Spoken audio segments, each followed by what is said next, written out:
Alex, it's a record. We're only 2 minutes late tonight. Yeah, that's right.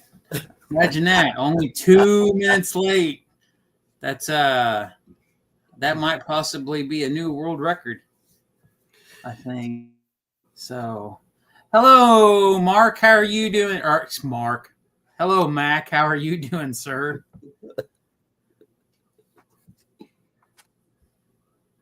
Waiting to see if Catfish jumps on tonight. No, he was really late last go around. Yeah, I would think he would be hiding out in the shadows somewhere for sure.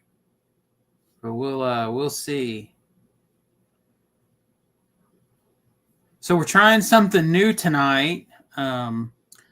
So we are on YouTube, but I'm using my phone, and I am recording with my phone live on the Muddy Waters TikTok channel that I have. And Dennis has one also. So I know a few people have, I think some people have been confused a few times, but yes, Dennis has a TikTok channel for Muddy Waters, and I also have one also. So Dennis's is the one that has way more people on it. So mine is, I do not have the followers that he does, unfortunately. So. And I got your TikTok live pulled up on my phone, and it's looking good. Is it coming up? I noticed I got to figure out something different because unfortunately with StreamYard, I don't know exactly what we have to do to be able to, I guess, link our TikToks to the StreamYard that we do for YouTube to do, basically the show. So unfortunately at this time we have to redneck engineer it. And that's what I'm trying to accomplish tonight. Cause, the Muddy Waters TikTok channel that I have, I don't think I've ever gone live on it. And so this is just something new, something we're just trying tonight. So we'll see. But, we ask if if you can please share the videos, the videos that have pictures, the actual videos of us talking, doing, whether it's any of our channels, any of our social media outlets, please help us help spread awareness for the families of missing people, for the person that's missing and their families.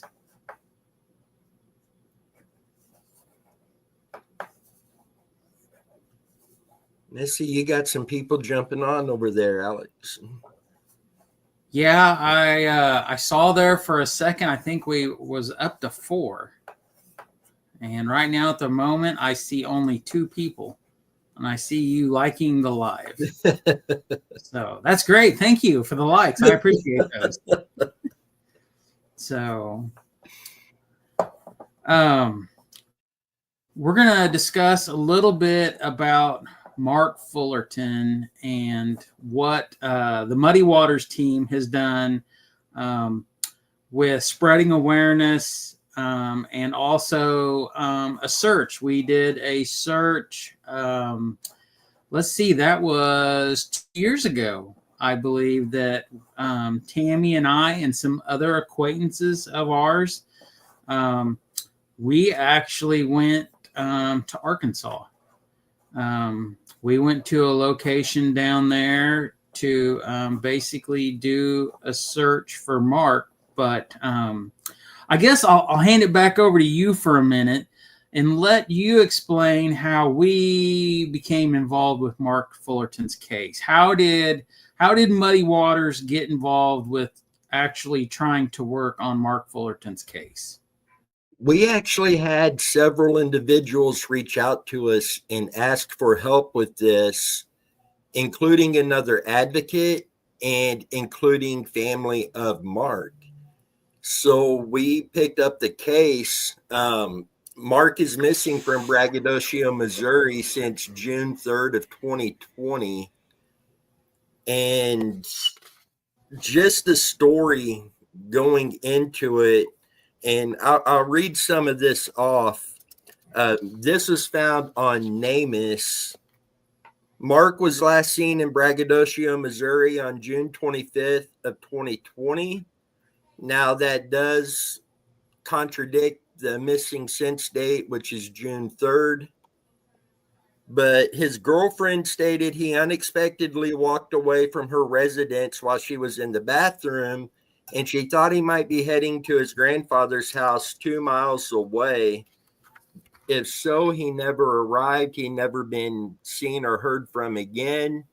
Left all of his belongings, including his truck, wallet, keys, denture, hat, jewelry, phone, glasses, there at her residence. Now, something significant in this, and we've been able to confirm with family, is Mark always wore a cross necklace. It had a lot of sentimental value to him. They've said that he would sleep in it, he would shower in it, never took it off. But this necklace was found broken on the floor of his girlfriend's home. Prior to the disappearance, he had said he planned to end his relationship with the girlfriend, and uncharacteristic for him to be out of touch with his family.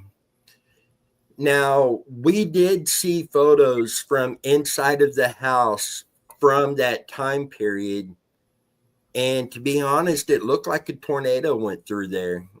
Yeah. I mean, not so much clutter, but there's furniture upended. There's stuff scattered on the floor. It looked like a struggle took place there. Yes, that is correct, for sure. You know, and it's a crazy story. The whole, I don't know how far. I mean, the majority of the people know the Mark Fullerton case. They know a lot of the rumors, the theories, the accusations. You know, the world of drugs. I mean, there's been so many things, and I guess in the beginning, before we ever went down, we were involved with Mark's aunt, Jenny. I think her real name was it Jenny or Jennifer Mott? Yes. Mott, and that's how we first really started working on the story with her. Is I believe she come on our, you know, like our Sunday Night Live, like we're doing now. I believe she came on once or twice, and you know, I know back in the day when Dan was involved with this, she and Dan and her had talked multiple times. Dan did play a big part in communication with her. And of course, we were always thankful for Dan's work that, you know, he played a part in that. But I think we talked with her off and on for, I don't know, was it 3 or 4 months, I think, before we finally set a date to go down there. And I guess, not to jump the storyline, but unfortunately, Jenny did pass away. She passed away. Oh, geez. I honestly can't remember how long it was after Tammy and I had gone down there and we had, you know, done the search and all that. And then a crazy tragic turn is Mark's biological father then passed away. Not terribly long afterwards, but their family has been through a tremendous amount, of grief, with everything it's gone on. Unfortunately, when we did go to Arkansas to do the site excavation, of course, we met Jenny and we met Mark's stepfather, because Mark's mother remarried. So we had met, his stepfather, and he helped us. And then also Mark's dad, his biological father, was there, and he helped us when we did the site excavation. So unfortunately, at that time period, we never did meet Mark's biological mother when we, did all this. And I want to say it was the fall. Well, not quite the fall. In the summer, maybe. I'm trying to remember the exact time, but it was still hot out. So, but it was 2023. So I'm pretty sure it was 2023 when we were there. It was, yeah. So, because I know it wasn't this time last year. So it was 2023 when we went. But I'm sure that Dennis will probably do a rerun of the show where we showed the pictures. And I don't know if Dennis might already have some ready to pull up and share with us tonight. I don't know. I do. Okay. Most of those pictures got lost when my old computer got hacked and my Google Documents erased, but I was able to find, I think it was 6 of them. Mm-hmm. So yeah, it was an interesting turn of events down there. We had some leads, some information that came in that basically told us that, this location, the information with the location, there was going to be basically a burn pit, and that there would be concrete, there would be, this burn pile, but there would be concrete in it. There would be trash. There would be tires and wheels that had been burnt. And, we would eventually find Mark. Literally, we started, and probably 5 minutes, we ran into the concrete and trash. And then we, kept going. And then eventually we started running into, at first, I thought it was bones. And it turned out to be like sticks and, stuff from like a tree, but it didn't never burn. So I was literally on my hands and knees, on my stomach, laying in this burn pile, and I was sifting through stuff, and then we would start digging again and looking, and, we were documenting. And, of course, this whole time, Dennis, the rest of the team is, back at home. We're sending pictures, we're taking pictures as fast as we can to send to them, for, our research purposes, our documentation purposes with the case. So, it was pretty crazy. It really was. But unfortunately, we dug through that trash pile and we came up with nothing. We made it all the way back down to dirt. And so we basically stopped and we regrouped. We discussed what was going on. So we started digging test holes in this very sweet, very nice couple. And they had only owned the house for 6 months or a year, Dennis. Right. Traumatic for them to find out the whole storyline, everything that was going on. And at first, that's what kind of took us the time period when we agreed to go down and do the site excavation, to physically getting in the vehicles and going down there, was because of basically the owners who owned the home. They wanted to check their, they talked with law enforcement. They found out the whole entire story. They talked with their lawyers, what's the ramifications, how does this all play? So, it was quite a bit before we actually,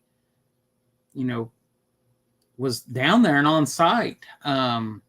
So, yeah, it was a crazy, crazy, crazy ordeal that we dealt with, you know, the whole 9 yards for sure. Now, you mentioned the test holes that you guys dug down there. That was kind of what this was, wasn't it? It was. So what we were doing is we were basically, once we got out of the burn pile, and we dug all the way around the burn pile. So we were digging to the point where we would run out of trash, and then we were back into this sandy, I think up here we call it sandy loam, up in the Kansas, Missouri area. Um, it was basically, it was probably 3/4 and a quarter dirt. And when you got down about 5.5, 6 feet, it was nothing but solid sand. So I don't know why my hair is like really weird looking tonight on here, but my hair does not look that normal. That's crazy. I seen that Catfish has made a comment here. So we would, we dug all around the burn pile, and once we realized that, the burn pile was, we had it contained to a certain radius, then we would start digging test strips and test holes to see if we would come into contact with any other area in this yard that was burned.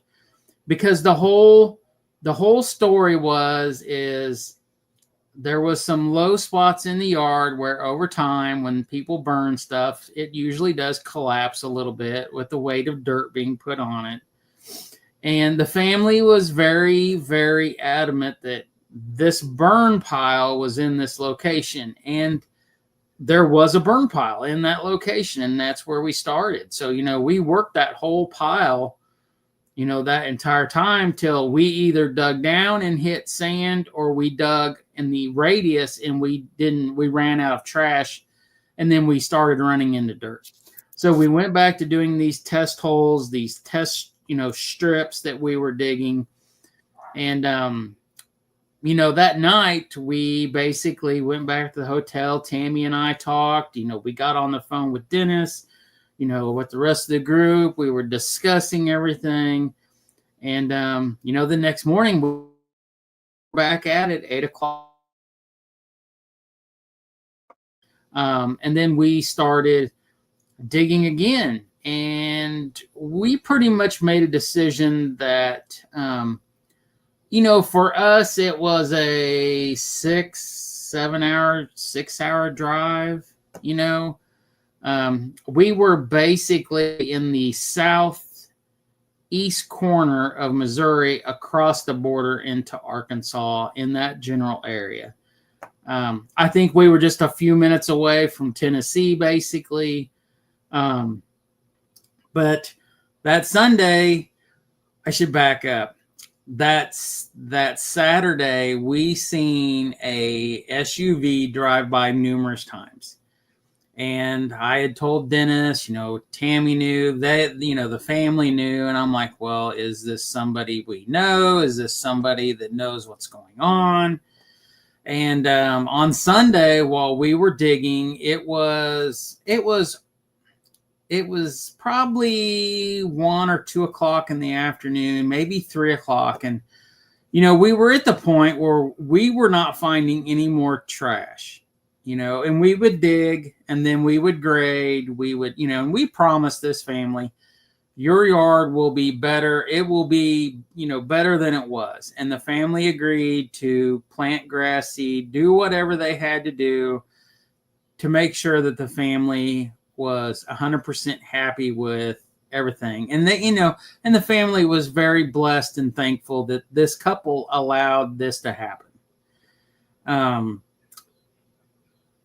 But finally, I saw the small SUV pull into the neighbor's driveway, and I pointed to Tammy. Tammy saw me, and I pointed at it, and Tammy walked over, and this lady come walking in the backyard, and she starts telling Tammy that she is the neighbor and that she had lived in that house for 20 some, 30 some years. She had lived there for a very long time. And she basically told Tammy that we were digging in the wrong spot.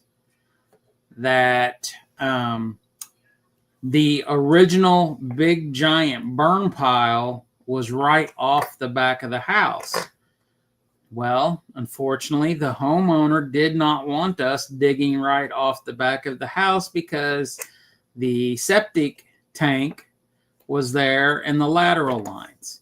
And he did not want us to mess it up. So things got a little intense for about 5 minutes. Mark's stepfather was upset because in his mind, he was like, she drove by. She saw us back there digging. And I believe with the rumors that had gone around town that she instantly knew what we were doing. And he was very upset because why in the world? And Mark's father was upset. And I think we all were, to be honest, we were all upset. Is why didn't you tell us this on Saturday? You know, why did you not come over and say, hey, why in the world on Saturday did you not come over and say, hey, y'all need to be digging up here, figure something out? Because that little burn pile that was at the very back of the property, and there was a huge burn pile up front behind the house.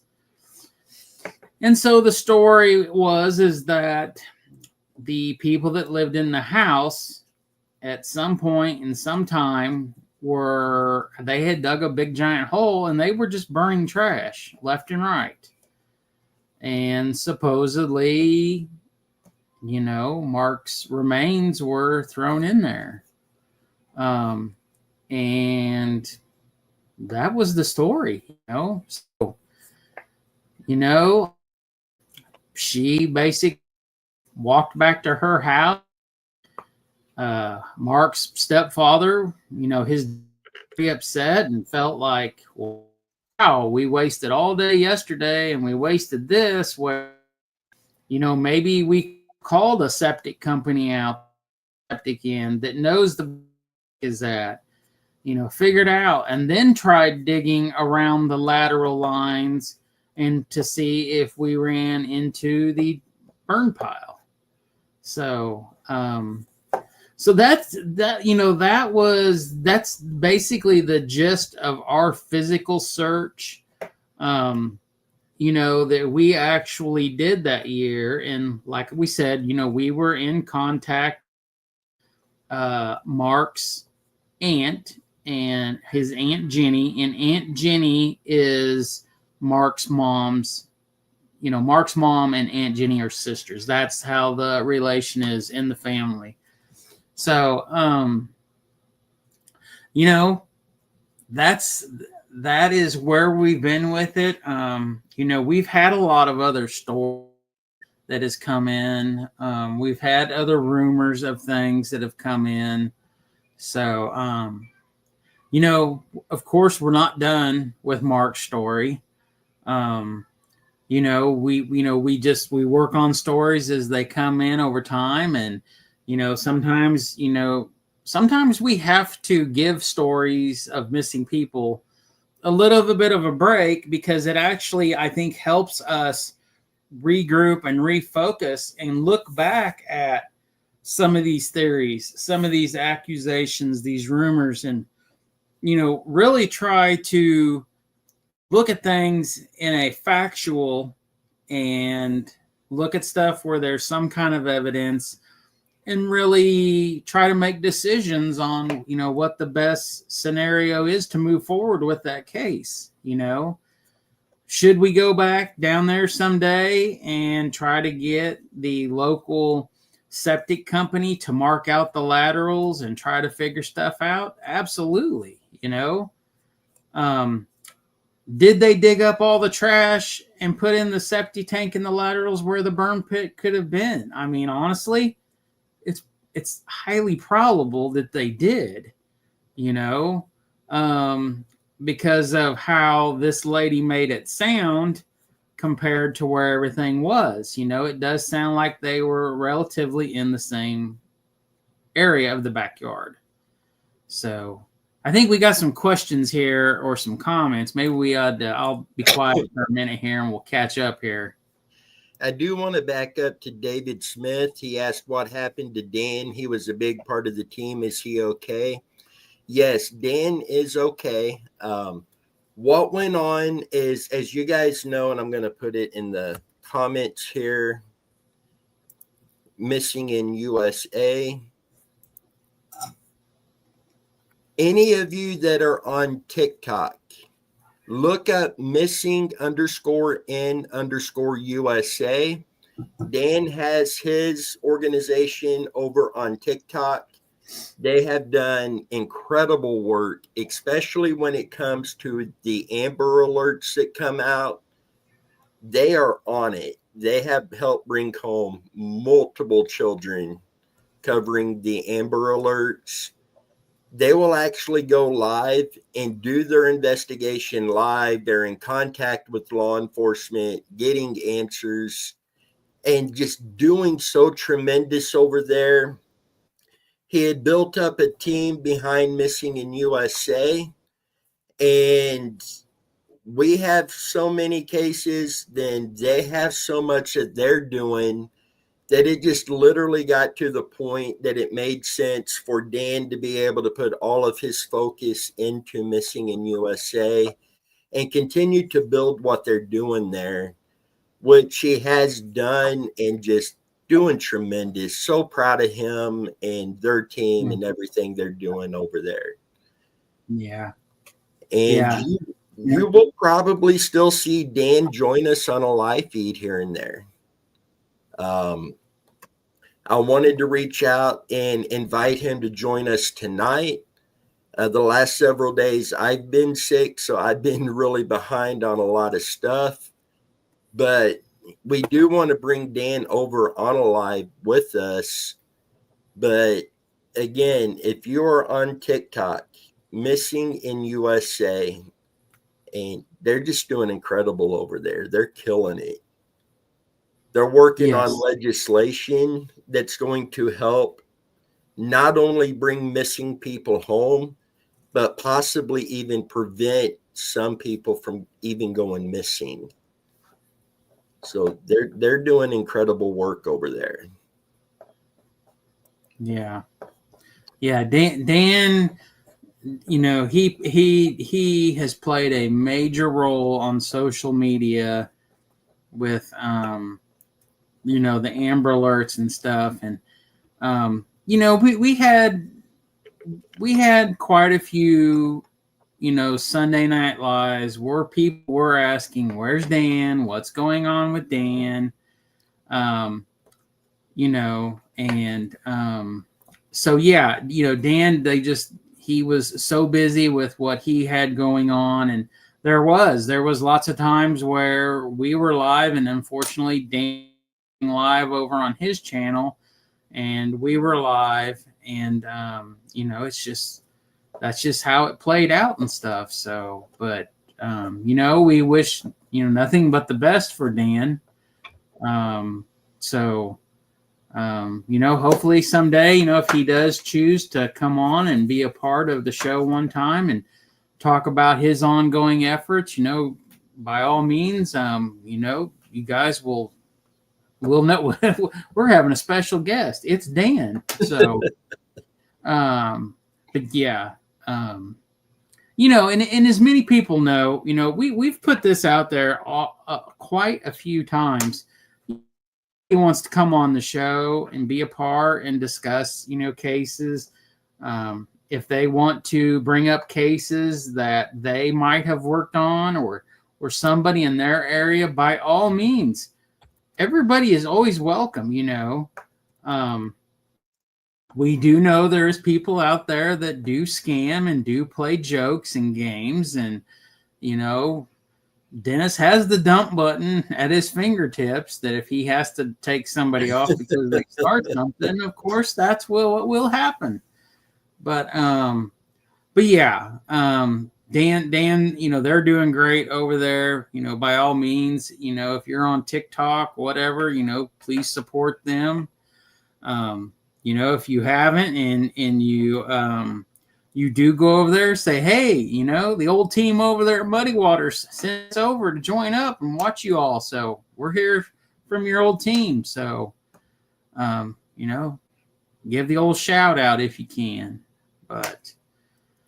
And with you saying how the invite is open for everybody to join us on a live feed that wants to, if you want to join us on a live, send us an email, mwsar22@yahoo.com, or go to our website, reach out to us there, and we would be more than happy to bring you on live with us. Yeah.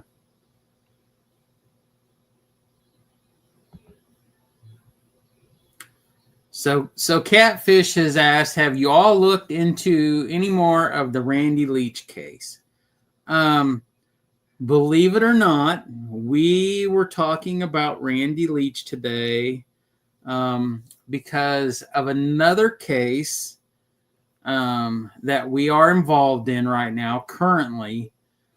We were on the USGS website, and we were doing basically we're working a case where we were looking at water levels in a creek at a certain time period. So this case is in Missouri, and I'm sure within the next few days, maybe this week, you guys will have another update to some stuff that we've been a part of and working on. But right at the moment, I will leave it as this. There was a search yesterday, and Dennis and I were talking, and we were doing some water record data search. We were trying to understand the water levels that took place in this location time that this person went missing due to the of how I can't get at the moment the conditions that this was put into. We were looking at the data to see, does this make sense? Is this possible? While we were on there, we went from that case to Randy's case, and I switched to the Kansas side of the USGS to pull up the water records from today versus the day that Randy Leach went missing. And unfortunately, they didn't have data for them that time in Kansas. And we searched multiple, locations in and around the Linwood, Kansas area. There is multiple different data I don't know the correct word, but whatever they use to measure. But unfortunately, in 1988, when Randy Leach went missing, they were not collecting data. So, but on the flip side, I believe it's on NOAA, the NOAA site, because Dennis and I has researched it. We have looked up the theories and the rumors that, in 1988 that Linwood was having a drought and that the water levels were the lowest they had been in forever. We did find that data. I just can't remember exactly which site it was on. But that was the NOAA. Was it? But the USGS site, absolutely, it does go back. The case that, the search that took place yesterday, the time they were doing data, recording data, and it even says on their website that I think they go all the way back to 1893 that they were recording data. But unfortunately, with the Randy Leach case in the Linwood, Kansas area, between Lawrence, Kansas, DeSoto, Kansas, all on the river there, they just were not doing data. Because, Dennis and I were brainstorming. trying to, look at, other forms of stuff that we've read in the past. So, and just real quick, I do want to thank everybody that's watching over on TikTok. Please don't forget to give us a like, and, if you would be so kind to join all the different Muddy Water Search and Recovery talk channels, we would greatly appreciate it. Spread the videos that Dennis and I both post on both of our channels on TikTok. Because, by sharing and liking, it's helping spread awareness, So please, if you can, repost them. It would, to us, we're not making any kind of money off any of this. Nothing like that. It's awareness for the missing, for the families, the victim, and just spreading awareness, So.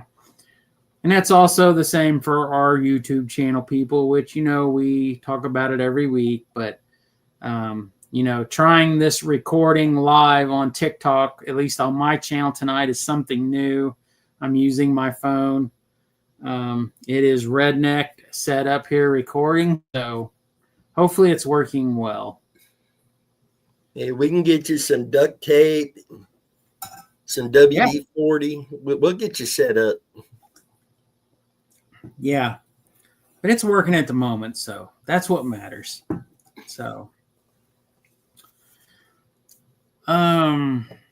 let's see, what other questions, comments can we look at real quick? Alex and Dennis both need Red Bulls. I'm not a fan of Red Bulls. I mean, there's only a couple that I kind of like, and one of them, I guess, is the original flavor that's sugar-free. The rest of them they're just not that good. I've been kind of drinking the ranch fuel energy drinks. Those are pretty good. And they're sugar-free, natural ingredients. So.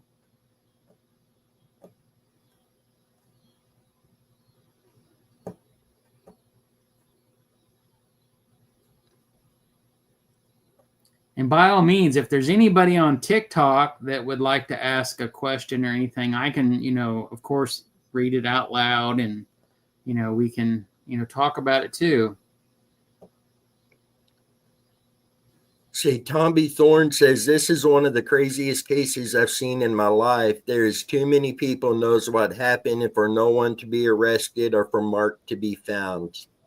And I agree with that. I think there are multiple people who know what happened to Marc.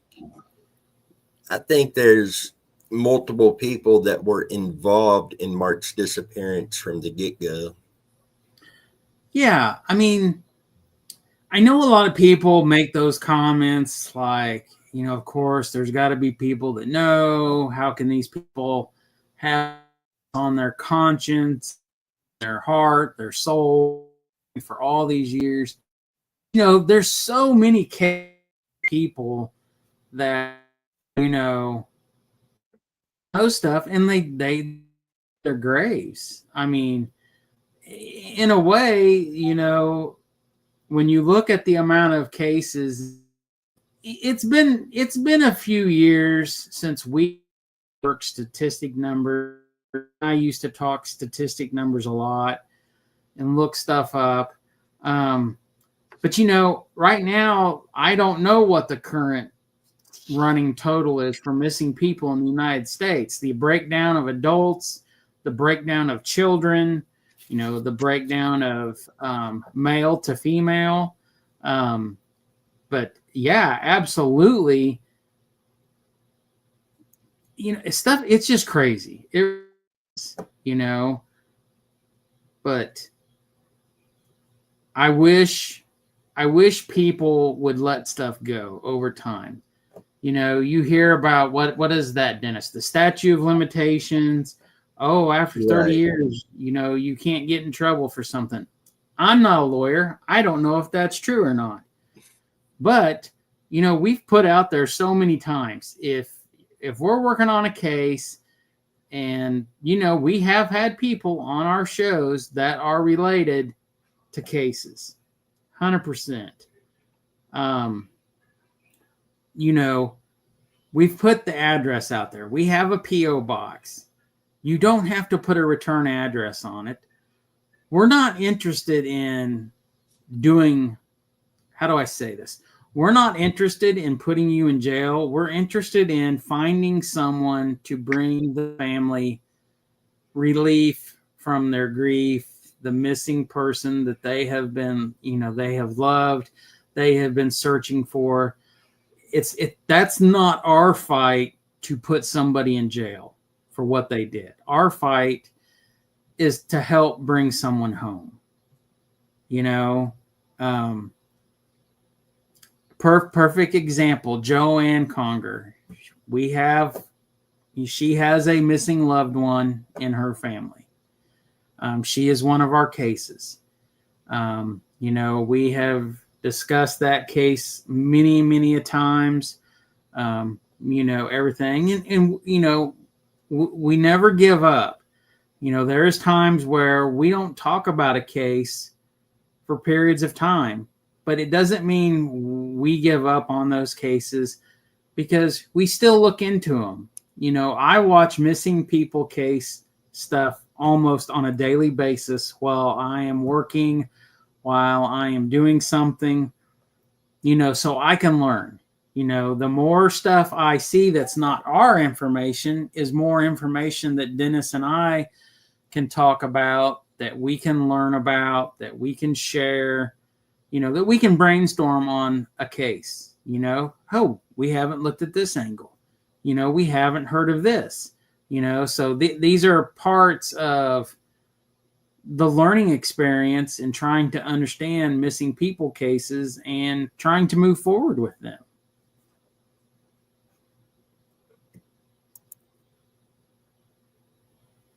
Yeah, Max says it good there. We just want the missing people home. That's right. That is absolutely correct.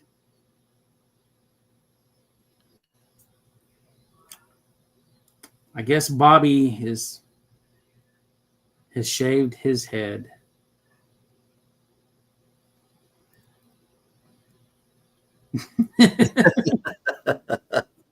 I have never seen a bald catfish before. I feel you, catfish.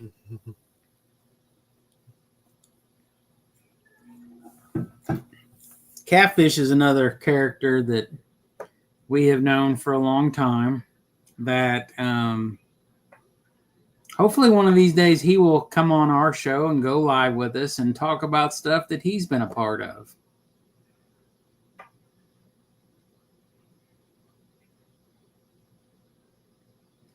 Joanne writes, our family appreciates all that you do, not only for our missing loved one, but for all of them. Well, thank you very much, Joanne. That means a lot. It really does.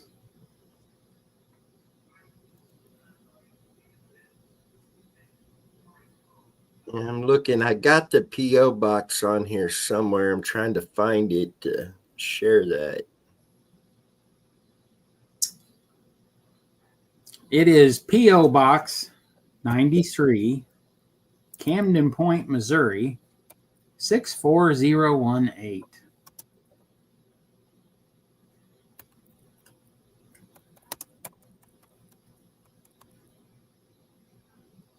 It used to be in the banners when you clicked on the banners link, and I know that the StreamYard stuff has changed, and I don't want to go... Yeah. When it changed, it took all the banners off. But yeah, anytime that, you have a case that something, if you have any kind of leads, by all means, you don't have to write your name on an envelope to mail it. You don't have to put the return address. You don't have to do anything. You don't even have to mail it where you live. Go drive 25 miles away to some other post office box if you're worried. Or not post office box, some other post office in another town.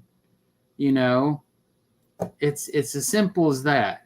But, by all means, if you have something that could possibly help bring someone home and you need to get something off your chest, then by all means,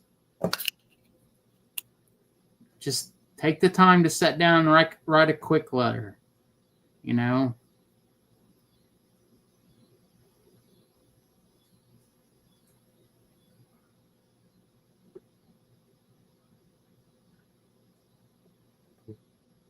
And I see you have new people joining on TikTok, so might want to go over the PO box one more time. Yeah, so the PO box right here where my finger is in front of the camera, it's right there. PO Box 93, Camden Point, Missouri, 64018. And it is scrolling right here across the bottom. And like I said, I'm using my phone live on TikTok. I've got it propped up. So unfortunately, this is something new we're trying tonight. Hopefully it's working. I don't think I've seen anybody make a comment yet over on TikTok. I keep seeing people that have joined, but when I look up, it shows there's only 2 people watching at the moment. So it's okay. This is the first time we've tried this. So. And something I'm seeing on TikTok, the more you go live, the more people watch. Yeah. The first several, it will be low numbers, but then it'll grow from there. Yeah. Well, I'm going to, I think I'm going to start doing this when we do our Sunday night lives. I think I'm going to try doing this and see how it goes.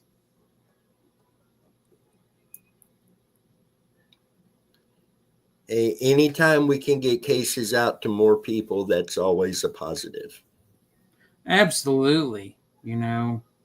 It's the the social media awareness of sharing it, whether it's Facebook, Instagram, YouTube, Twitter X, whatever it's called these days. I don't even go on X, Twitter anymore. I don't think I've been on it in months. But anything that anybody can do to spread awareness, like I said, it's a blessing. Somebody will thank you for doing it some way, shape, or form, to help. Because, the whole goal is trying to bring closure, bring the closure to these families with these missing people that have dealt with grief and anger and sadness and, loneliness for the lost, mothers, fathers, brothers, sisters, aunts, uncles, children, grandparents. I mean,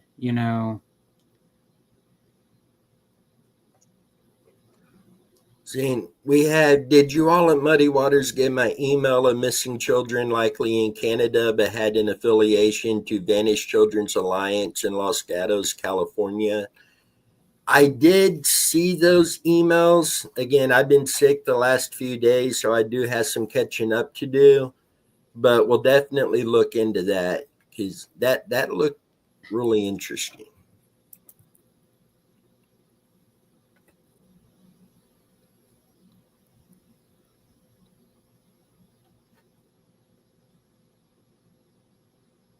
So I guess, since Marc's aunt has passed away, Marc's aunt basically was the one that was in charge of the fight for the family for looking for Marc.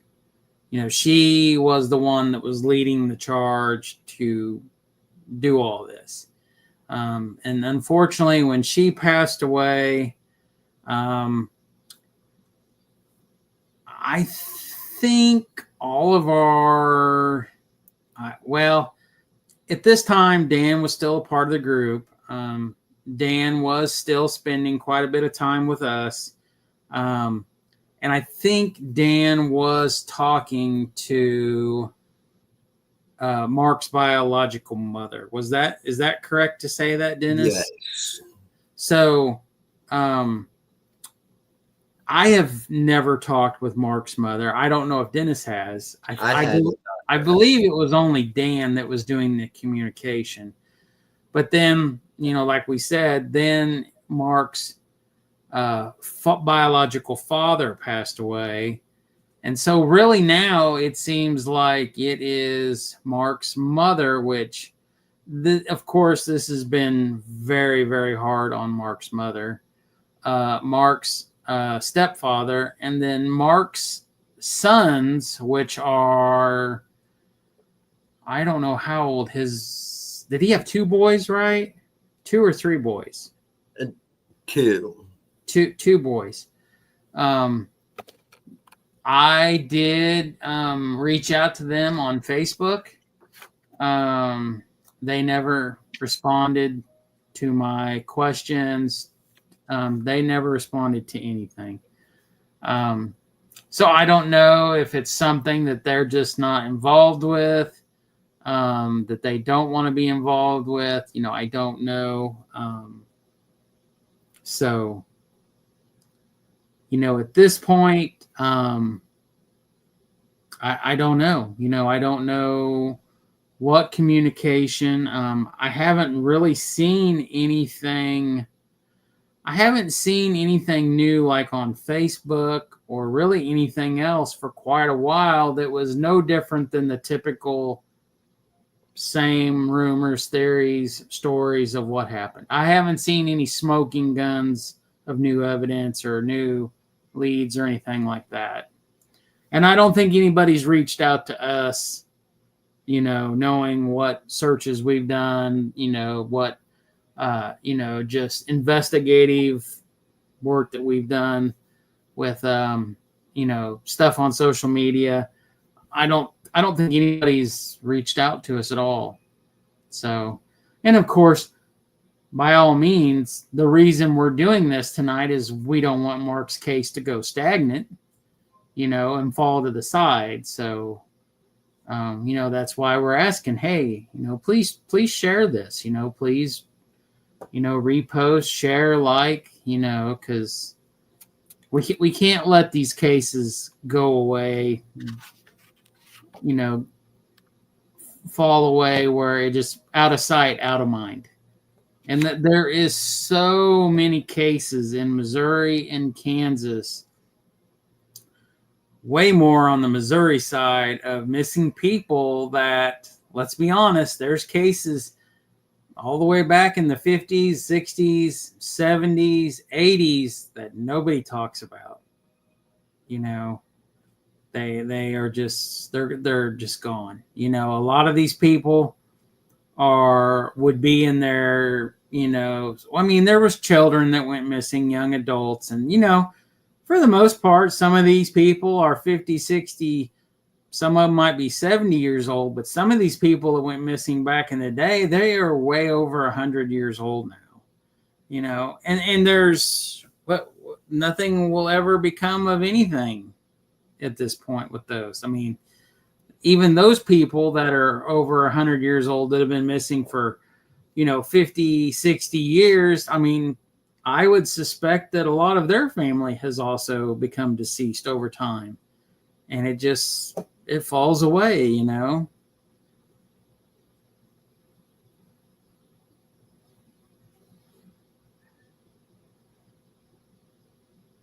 What you got there, Dennis? She asked if the Vanished Children's Alliance is still in existence at the time, and no, it is not. Okay. It looks like September 30th of 2009, the organization was no longer operational. I've never heard of that. I've never heard of that. I hadn't either. True.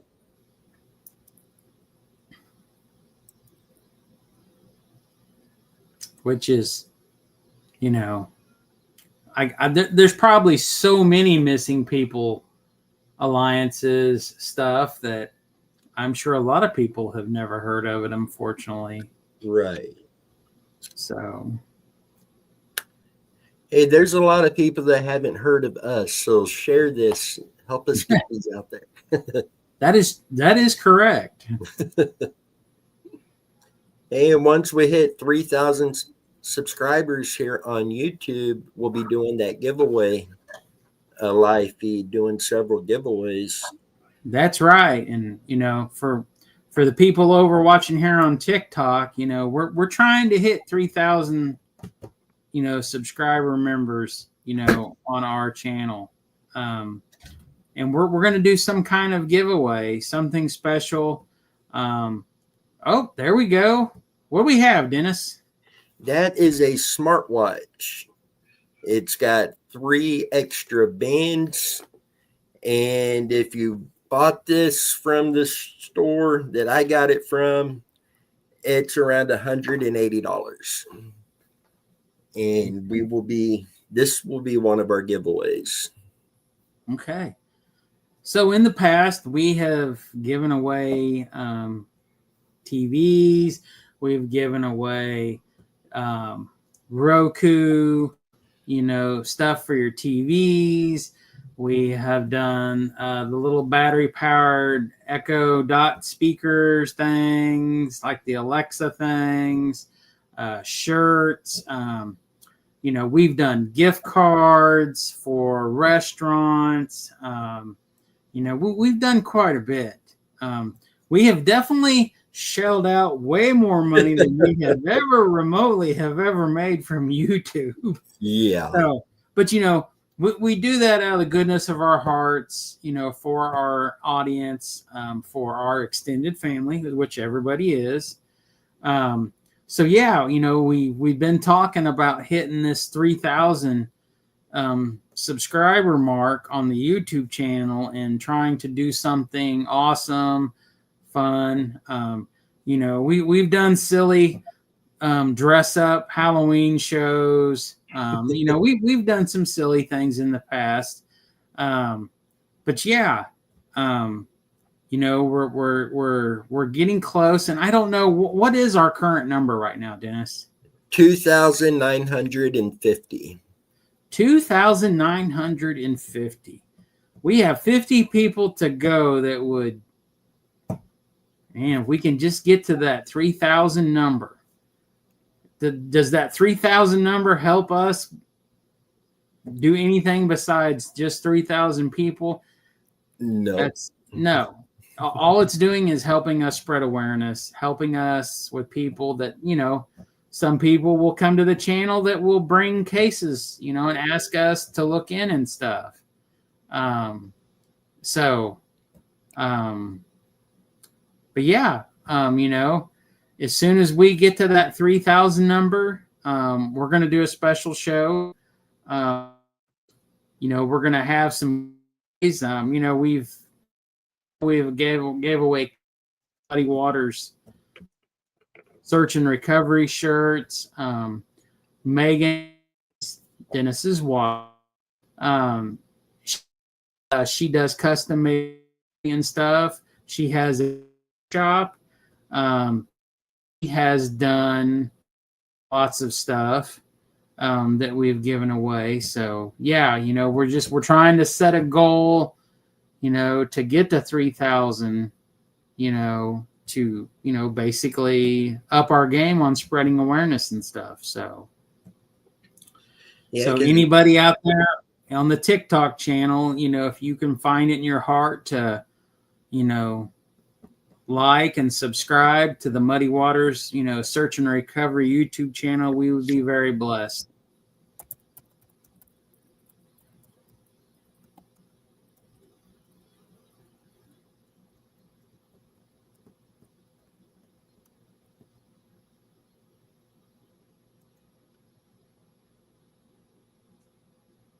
I'll throw that on the screen for the TikTokers. There we go. Hey, you have a comment on TikTok. I have hey, I will donate some tumblers. That is awesome, Fathom. Thank you very much. Fathom is one of my neighbors who lives down the way, who is a friend of Tammy and I's. And I have for her, helping her out with her property. So I do know Fathom from the TikTok right now. So that is awesome. Thank you so much, Fathom. We would greatly appreciate that. And Fathom and her daughter has a TikTok channel for stuff that they do. So thank you very much. And over here on TikTok, that's her channel, right? Yes. So all of you watching this on TikTok, go over, subscribe to her as well. Yes. So Toby, or I'm not sure how we pronounce the first name, says, I'm from Steele, Missouri, maybe 5 miles from where, there it is. You put it on the bigger thing. 5 miles from where he was missing from. I work in the public, and yes, there were several involved. And yes, that's what we have heard from day one. When we had a few of the bigger shows that we've done on Mark Fullerton's case, we've had quite a few guests that have come on, and they have talked about stuff. So yeah, absolutely.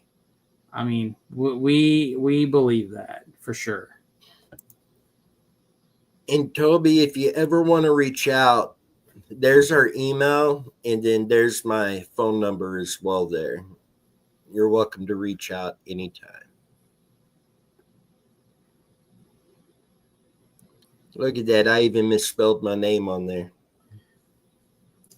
Yes, Denise, you did.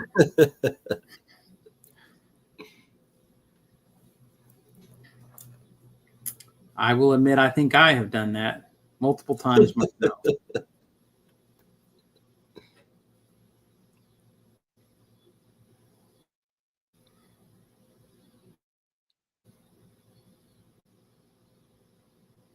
Hey, Missy stopped by on here. Missy Scott. She pops in now and then, but I don't see her too often anymore.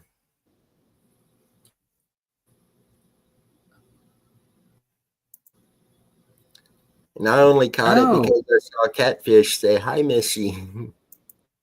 But yeah, that's Missy Scott there. Well, hello, Miss. Well,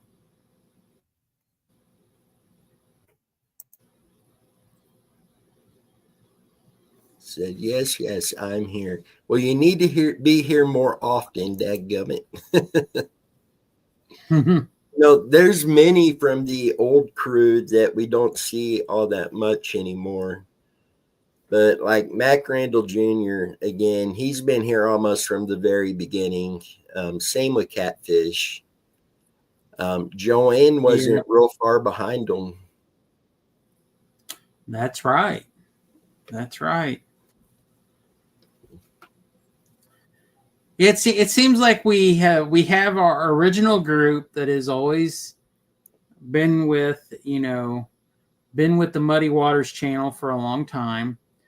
And then we've had like a few rounds of people that have come and gone over the years that have come in to the Muddy Water, online social media family, and then they leave, and then they come back, and then they've been gone for a while.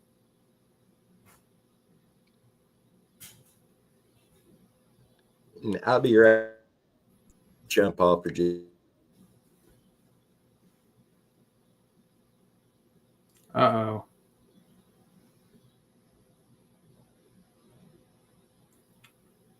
Dennis is gone. He must have had to take a phone call or something, because he shut his mic off and his screen. So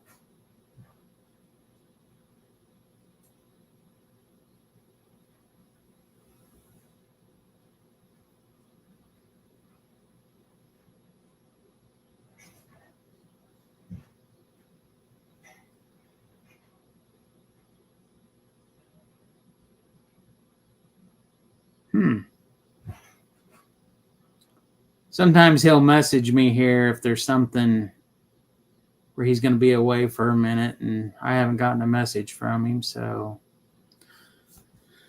oh well, thank you, Joanne. We appreciate you. We appreciate people who have been in it for the long haul, who've been around week in, week out, with us. So we greatly do appreciate it. And we do understand that people do come and go, because not everybody, let's admit, we can't be here every Sunday night. So it's very understandable, especially like with football season coming up. There's times where, we lose people in and out. So it says we have detected inactivity in your current live.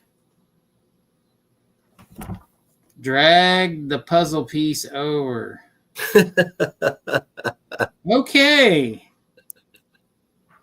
I guess moving my hands around so look. I wonder if the channel is hearing everything and doing.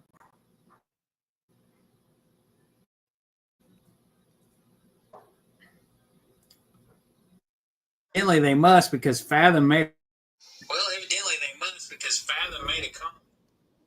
Yeah. All right. It's working. There's like a 2-second delay over there versus on here, but it's coming across clear. Oh. Interesting.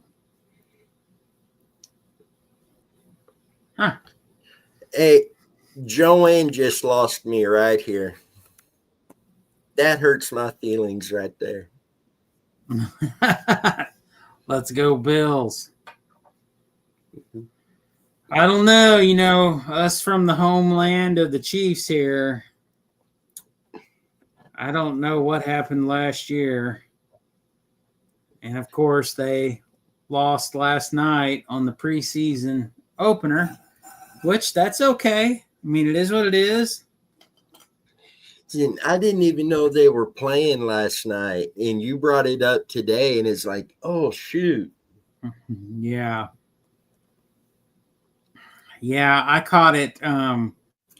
I was doing something, and somebody posted a video of some guy doing live play-by-play.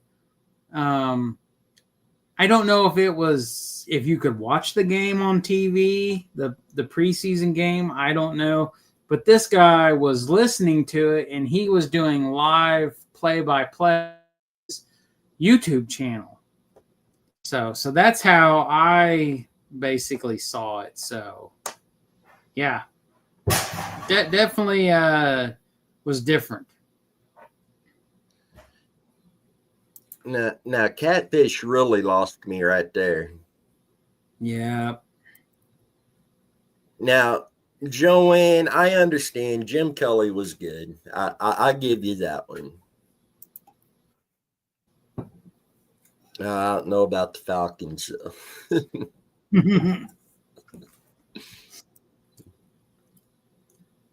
Yeah, I don't know.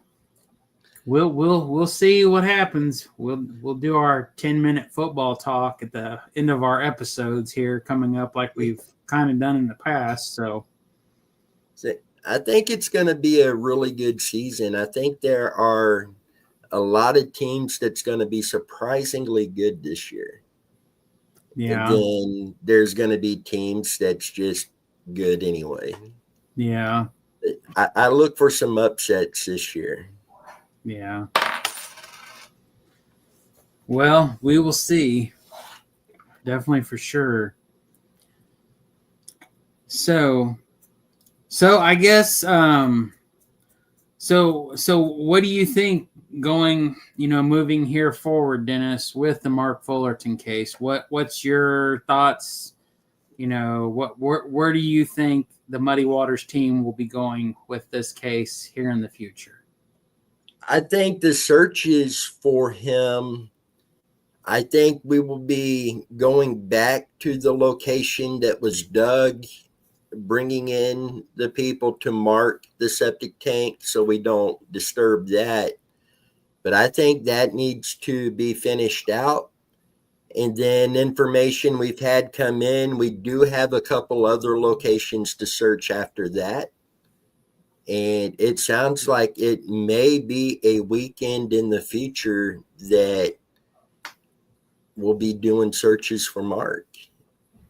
And that particular search where the dig was, we will not get to film that because the property owner didn't want it revealed, his location revealed.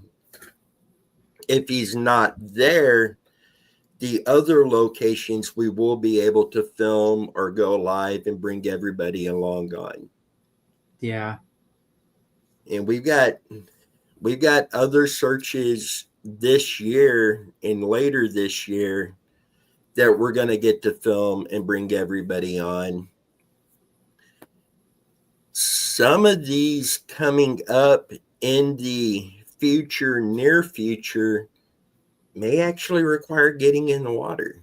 You know, I've got my small scuba tank and everything to where I won't want to do a deep dive with that, but a shallow dive to go down, confirm something, we'll be able to do that now.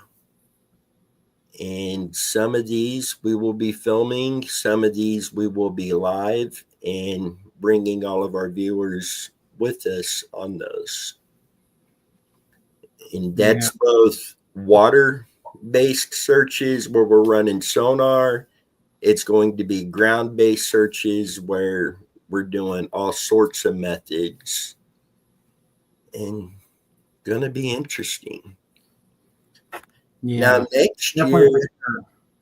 next year, and I don't want to let the cat out of the bag too soon, but if everything goes right, next year we may have a cadaver dog team joining up with us in searching multiple properties.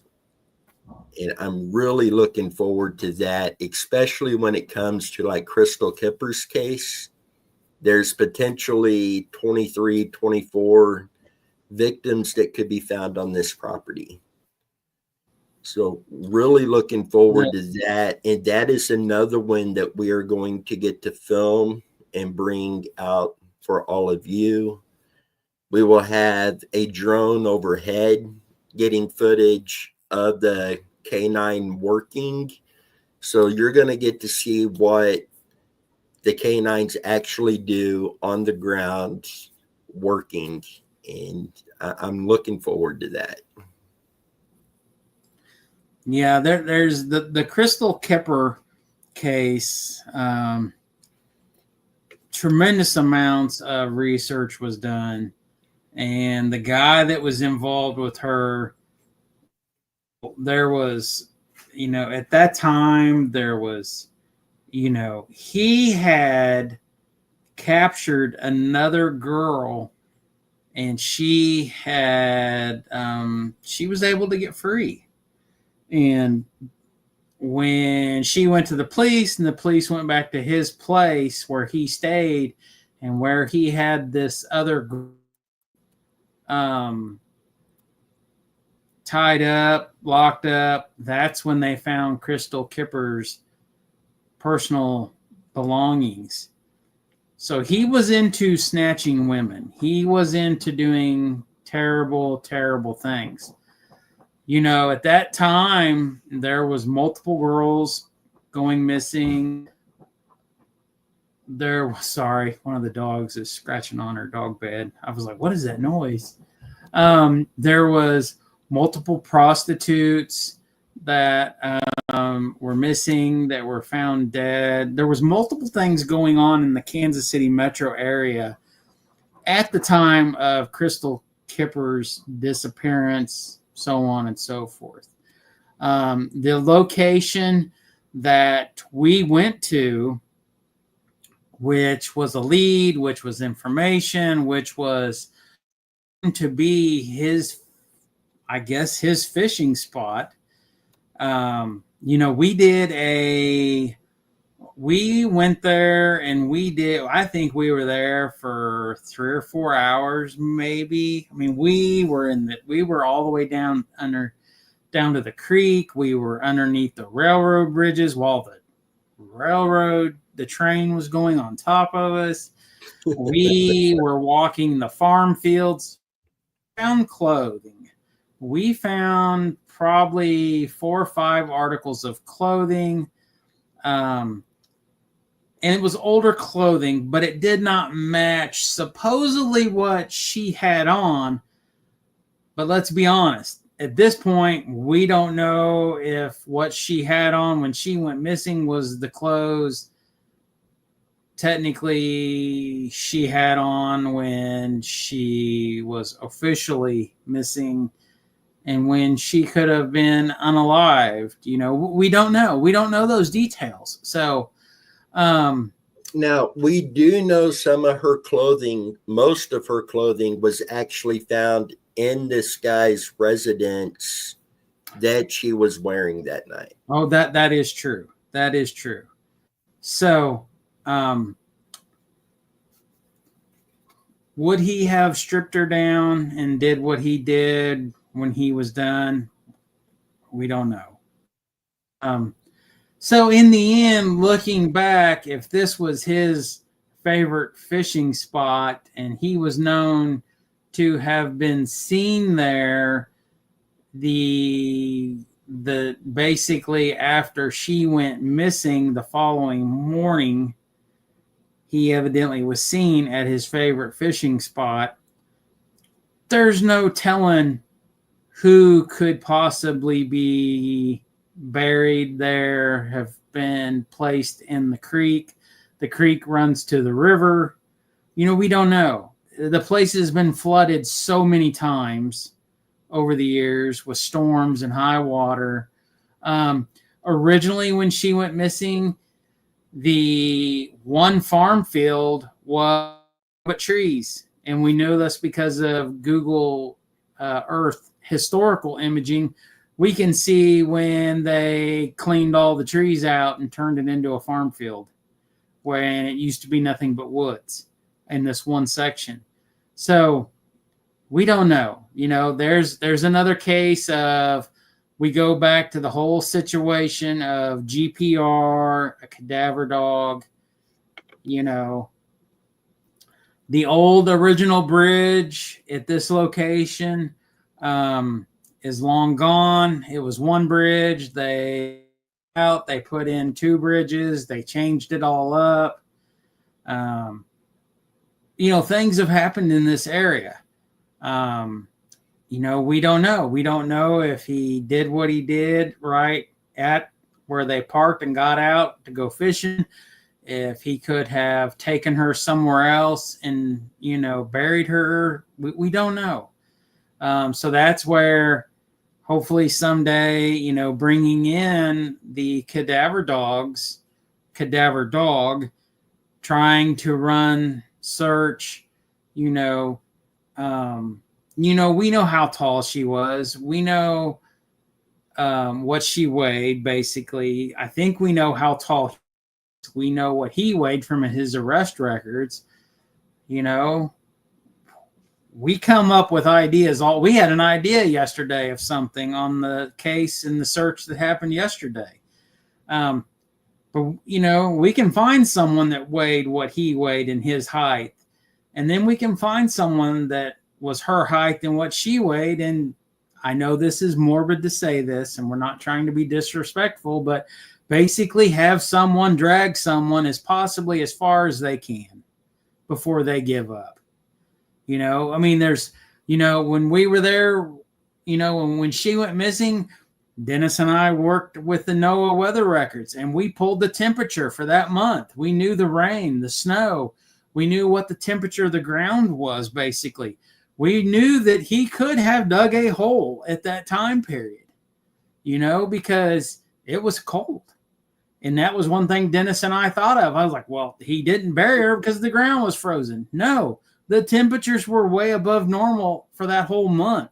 So, yes, he absolutely could have dug a hole and buried her, and this is, is most of these cases when we try to do search information, and not only do we use leads, but we do look into the past when it comes to weather records, whether it's the time of the year, the water height, what's going on, because that does help us make factual decisions on leads, rumors, theories, hearsay about people that's missing. Because we will look at it and say, no, I don't think this happened. This factually, this doesn't, it couldn't have happened, If someone goes missing and supposedly someone hand dug with a shovel and buried them, and it was the end of February and the temperatures had been like 5 degrees for the whole month, no. The frost line, everything, no, it's not going to happen. Sorry. So we do try to really look at evidence on a factual, realistic level of what could have happened. So yeah, it's amazing how much the weather plays a part in lining up a search with what is realistic and what's not.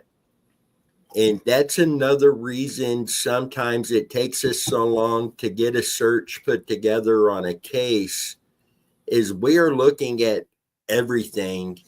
And when we go out and do a search, we want it to be a location of interest based off of evidence versus going out and searching 50 properties just because they're in a particular area. Because this, you said it earlier, we're 100% volunteer. We're not making money to do this. We're paying out of pocket to do this. So it only makes sense to be thorough in our investigation, go to the properties that's most likely going to hold answers, then to go search 3 properties in the area and wait another 2, 3, 4 weeks before we could do another search because we can't afford it. Yeah. And when it comes down to it, between Dennis and I, we have a tremendous amount of equipment to do this type of stuff. Dennis invested in, anything and everything when he started Muddy Waters. We have the stuff to do water searches. I have, excavators, skid steers. We have the equipment to do excavation work. The things that we really need, in the future is GPR, and we need a bigger boat in time, because the boat that Dennis has, I don't quite think is going to be safe with Dennis and I on it together. So, unfortunately, I will be on the shoreline.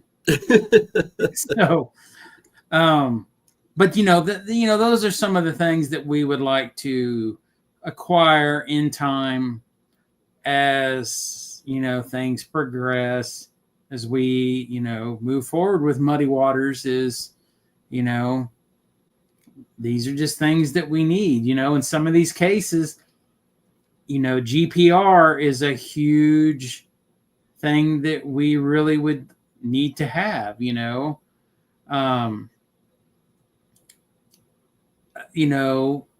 Sometimes the boat, having a bigger boat to be able to safely go on bigger bodies of, we search at Smithville Lake last year. Things didn't work out, and unfortunately it put us into this. Unfortunately, stuff is out. Of course, 100.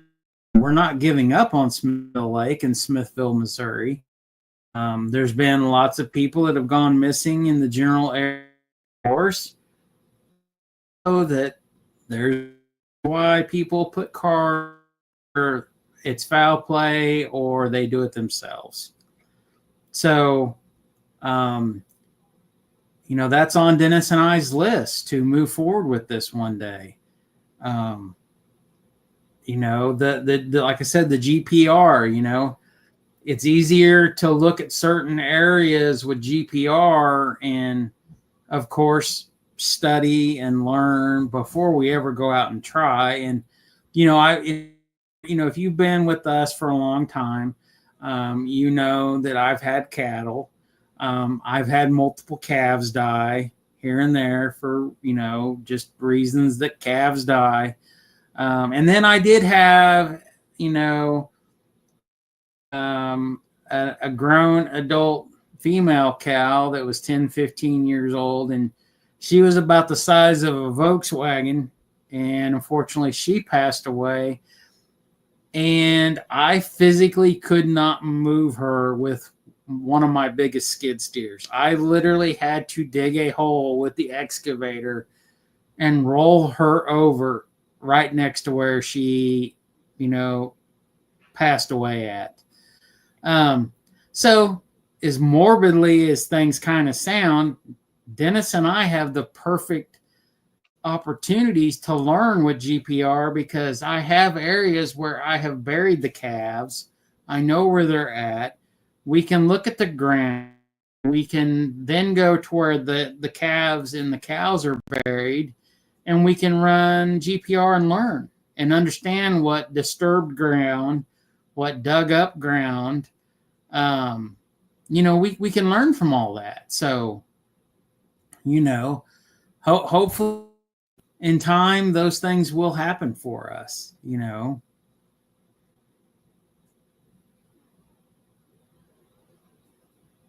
I grew up on a dairy farm and I miss that kind of open air freedom. Yeah, definitely. Yeah, I used to have security cameras in the cow barn, little cow shed barn thing that we have, and I would turn the security cameras on, which have two-way speakers, and I would sit there, and of course it's running on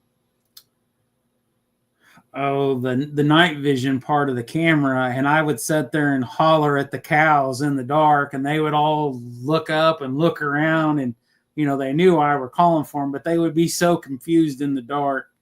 So yeah, those were some good times. Sure.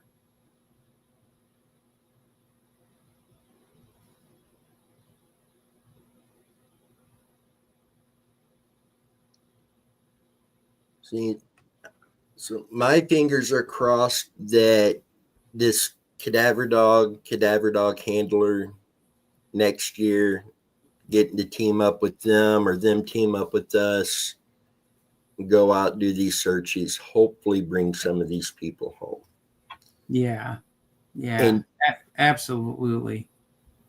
we will be bringing, if this all works out how it looks, we will be bringing the handler on a live feed and discussing with everybody the capabilities of a cadaver dog, what to expect, what they can do, how they work, what they're looking for, just to help everybody be more up to date on what's going on and basically what the efforts are.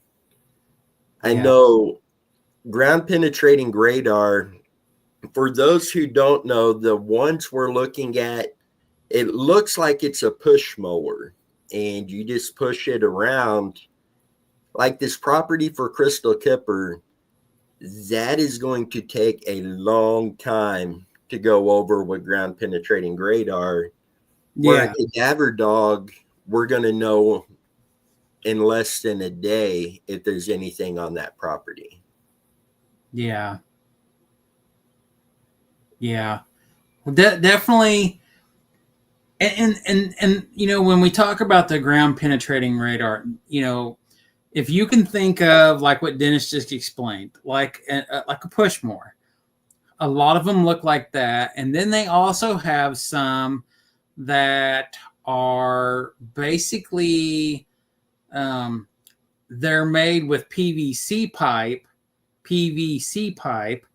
and 2 people or 4 people carry them over really rough terrain where you can't push the one on wheels. So, one of those 2 kinds, which, unfortunately, the farm fields where the crystal kip research was done is cornfields, and there's always corn stubble, which is going to make it hard to push the one with wheels. The people that own the farm fields were wonderful when I talked to them, worked with them. She even told us time and time again, she always felt like when they were harvesting corn, they were always going to find somebody deceased. Because it's a major fishing area in this area. People park off the road, walk down through their farm fields, and they've always been nice. They've always let people go fishing. But she's told me so many times, when we were, in communication with them, that they were always worried that they were going to find somebody deceased. So yeah, I guess when that day comes that we are financially able to drop the hammer and purchase one, we got to make the decision. Are we going to get one with wheels? Or are we going to get one where we have to carry it? Can we buy one that can be converted from wheels to hand carry and still get the same kind of imaging? That's a good question right there. So, yeah. So, and then also there's another kind of imaging device that I think at some time Dennis and I will probably try to acquire. And that is one that they use in the concrete construction industry to look for voids in concrete. So let's say you're in a high-rise building, a commercial concrete building, and there's concrete columns. Well, sometimes things happen and you get voids, pockets of air, and they use basically a imaging radar device thing that you scan over concrete to look for air bubbles. So supposedly you can use this device in cases where Dennis and I has discussed this, and we have cases right now. We have multiple cases right now where there's rumors and accusations of one girl. And then, of course, if you guys have all been on the channel, if you are a missing person follower guru, you've probably all heard about the Springfield 3 out of Springfield, Missouri, where the 3 girls went missing. And supposedly those 3 girls are in one of the concrete parking garages at the hospital. Was it the hospital or school? Hospital. So one of the hospitals in Springfield, supposedly the guy that unalived these girls, these ladies, supposedly he was in the concrete business of pouring concrete on a concrete crew. Supposedly that's where these poor girls ended up, is in one of these parking garages floors. Whether she's these girls are in concrete or they're in the gravel dirt below the concrete, we don't know. But supposedly that's where these girls ended up. And so that's another situation where this can see air pockets in concrete. Dennis, I'll let you explain kind of how you see on bodies being put in concrete and over time, and how. Okay, as the body is in the concrete will harden and the body will form the full basically outline of the body. It's going to press in and kind of compress a bit, but you're still going to have the basic size and dimensions of a person.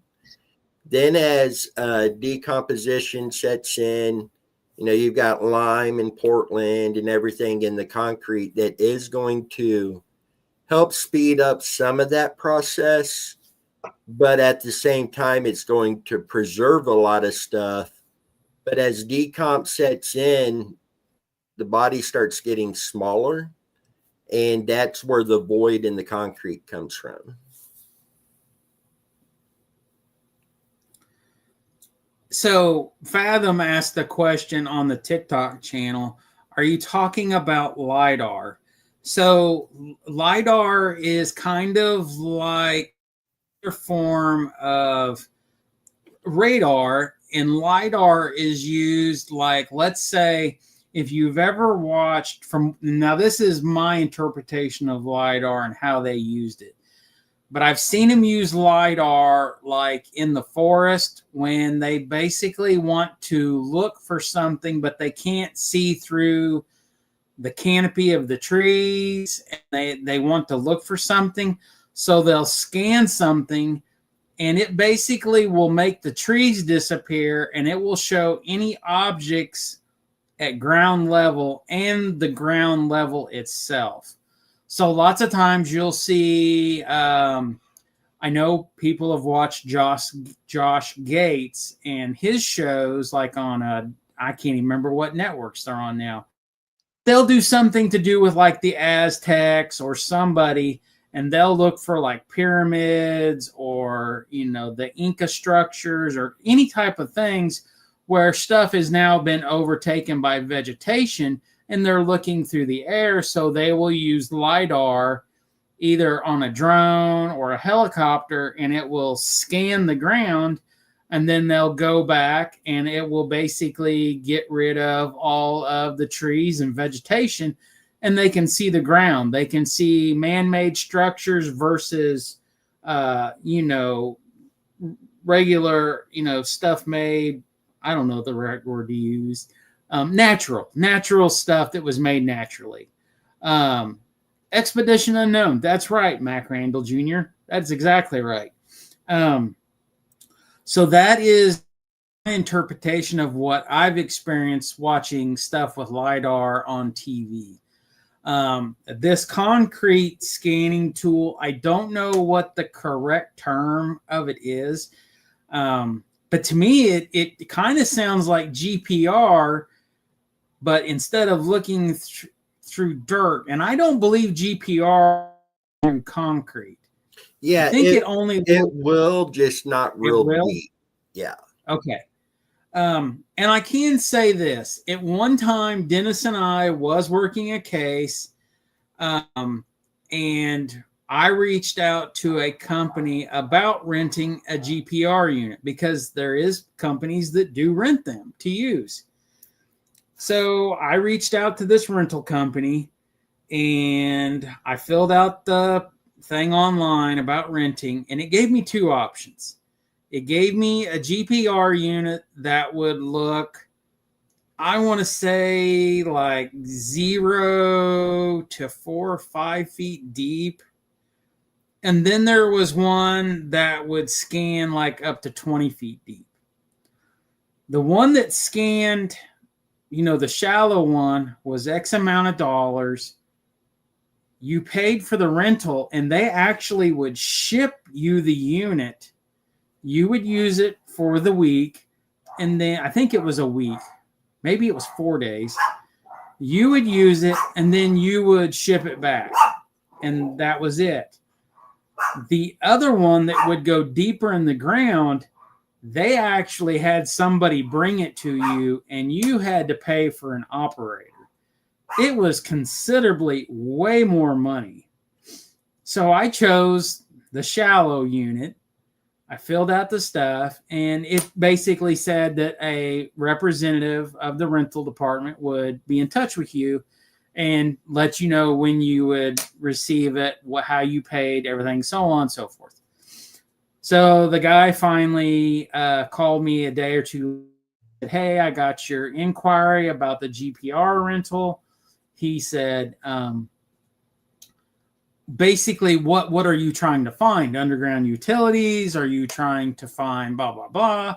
And I said, well, unfortunately, I am a member of a missing person search team, and we are needing one for some cases of some people that are missing, and this is what we need.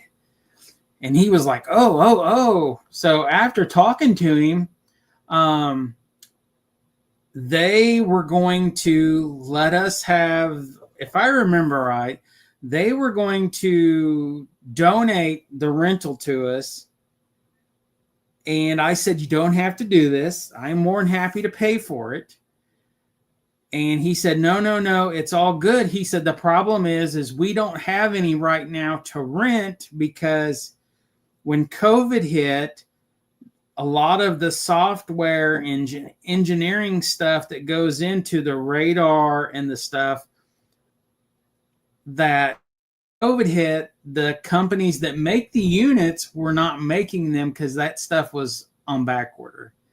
And so basically they told us is we would have to be on a waiting list, and that a lot of the GPR units that were being rented out were not being returned, and the renters were buying them outright. Basically, we waited for a few weeks, and finally I reached back out to him, and he just said, hey man, we don't have anything coming back. Everybody is buying all of our rental stuff because evidently there's an option to buy the equipment. And he said everybody's buying it because nobody that manufactures them is making them right now because of COVID and the lack of parts. So we never got it. We never got to use it, and I've never tried again. So and then that's kind of on just, trying to purchase our own and having our own in-house GPR unit.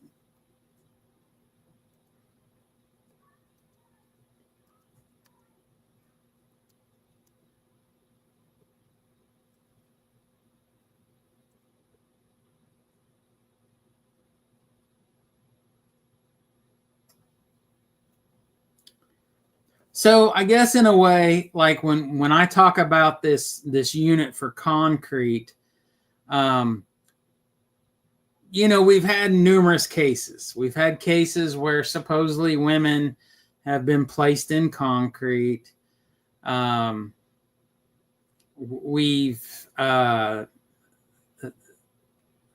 had cases where, so like the case that was just discussed about Star Boomer last week, the bar where she went missing at, and I didn't catch this till after Dennis had done the show, and I think I even forgot to remind you, Dennis, but the bar, supposedly she was, one of the rumors theories is that they, middle of the night, they supposedly tore up the concrete at the basement stairwell going into the basement under the bar, and they dug it up, they buried her, and then they poured the concrete in the middle of the night. Supposedly that was a scenario.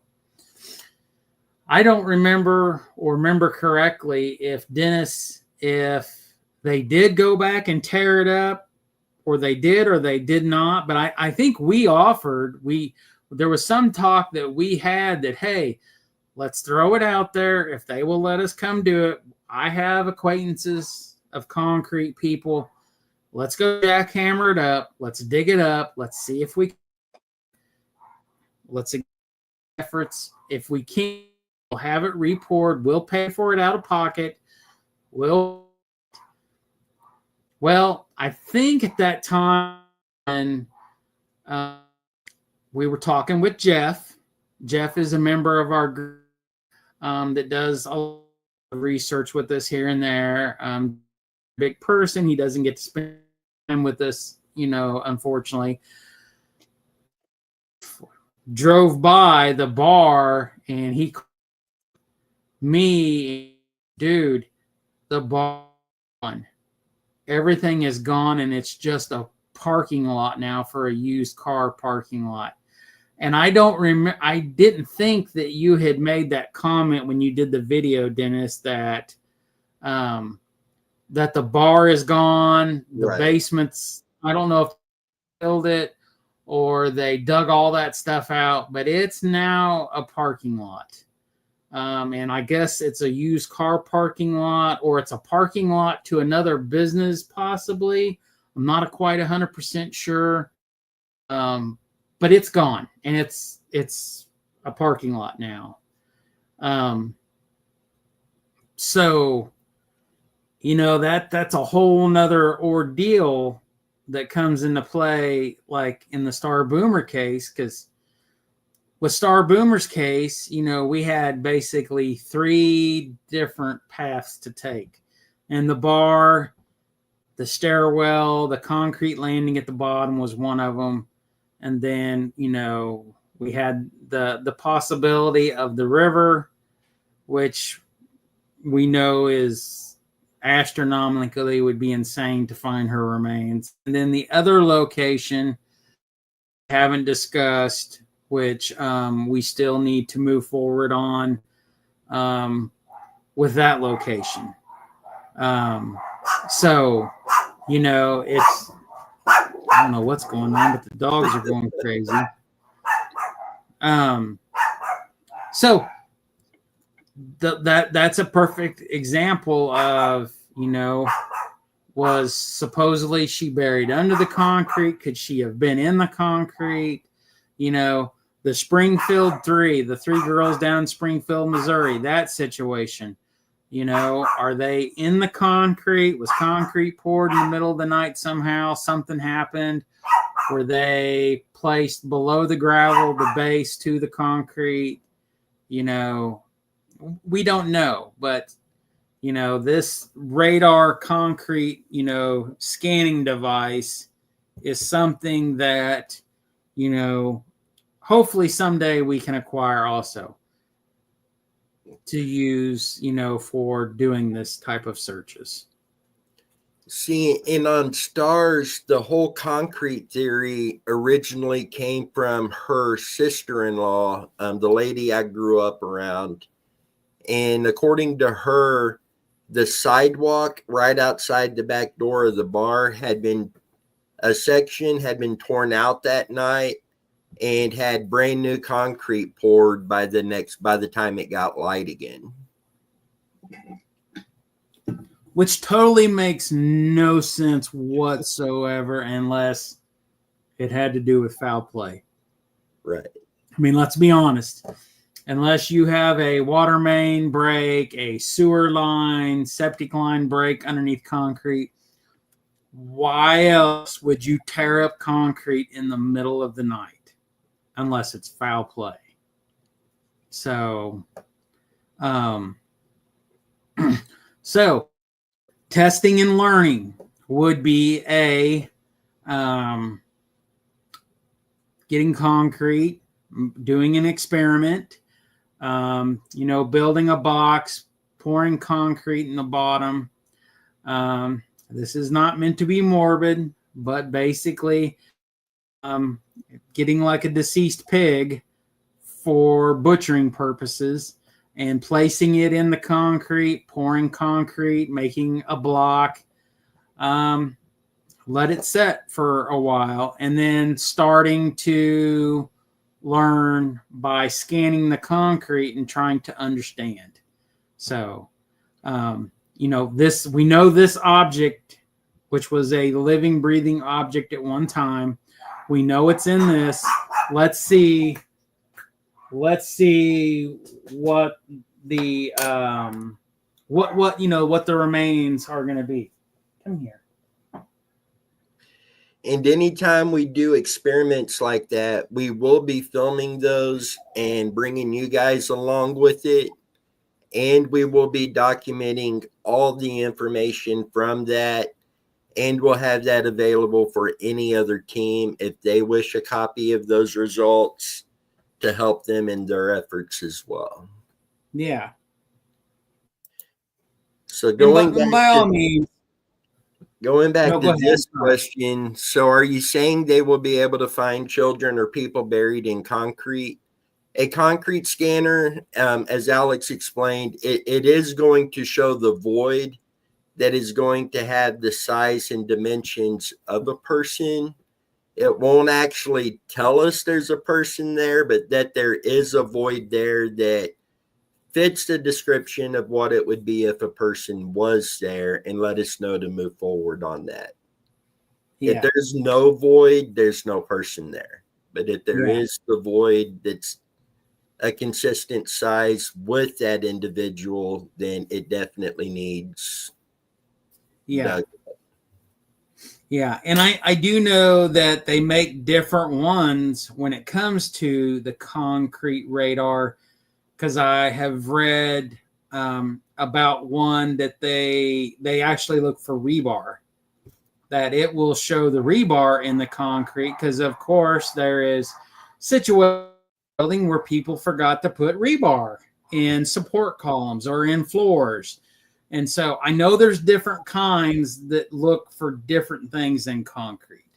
And I know at one time Milwaukee actually made one for scanning concrete. So yeah, it's just gonna, you know, it's gonna be moving forward and learning about different tools, different types of radar, things that could possibly be done.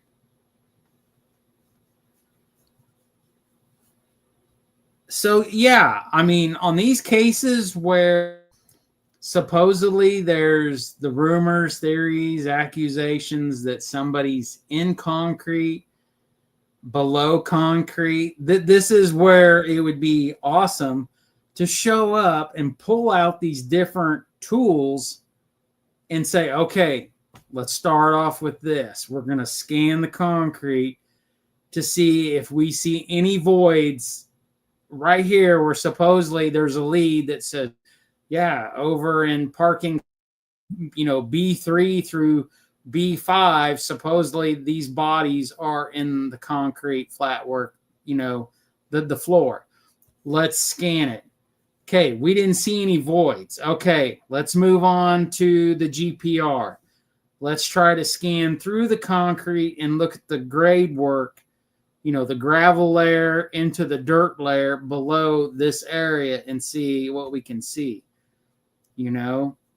So that's basically how it would work. And like I said, that case is pretty, I guess to say, pretty adamant that the majority of people think that those three girls, the Springfield Three, as they're known, you all can look up the cases, on YouTube. I know we've talked about them before in the past. But you can read stories where they have discussed the hospital, the concrete, the whole scenario, for sure.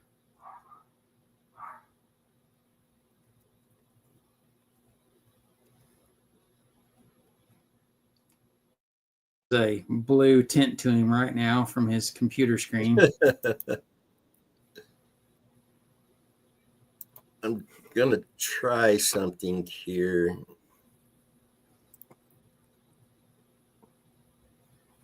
Let's do this.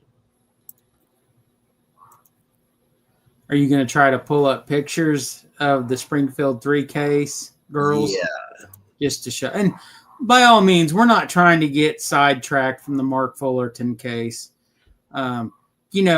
A lot of times our discussions, we start out with one case, and then, the audience will ask about a case or something, and we do get a little off the course, but unfortunately, we're just trying to spread awareness, and we do talk about other cases besides the case that is the case of the show, basically.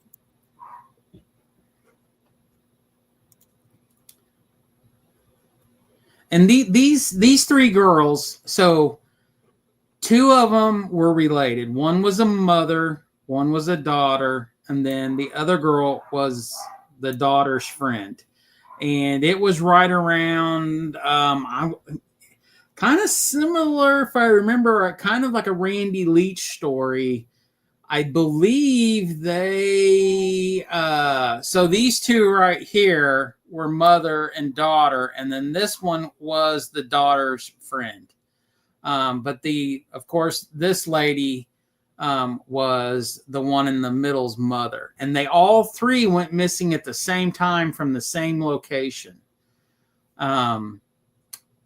But I believe that they went to their senior graduation party and then came home and then was going out again, and I think that's when they didn't come home. I can't remember the exact story, but they went to Branson for their graduation party, and is that then what it was? Come back to the house where the mother who went missing to. They come back there and they went missing from the house. Okay.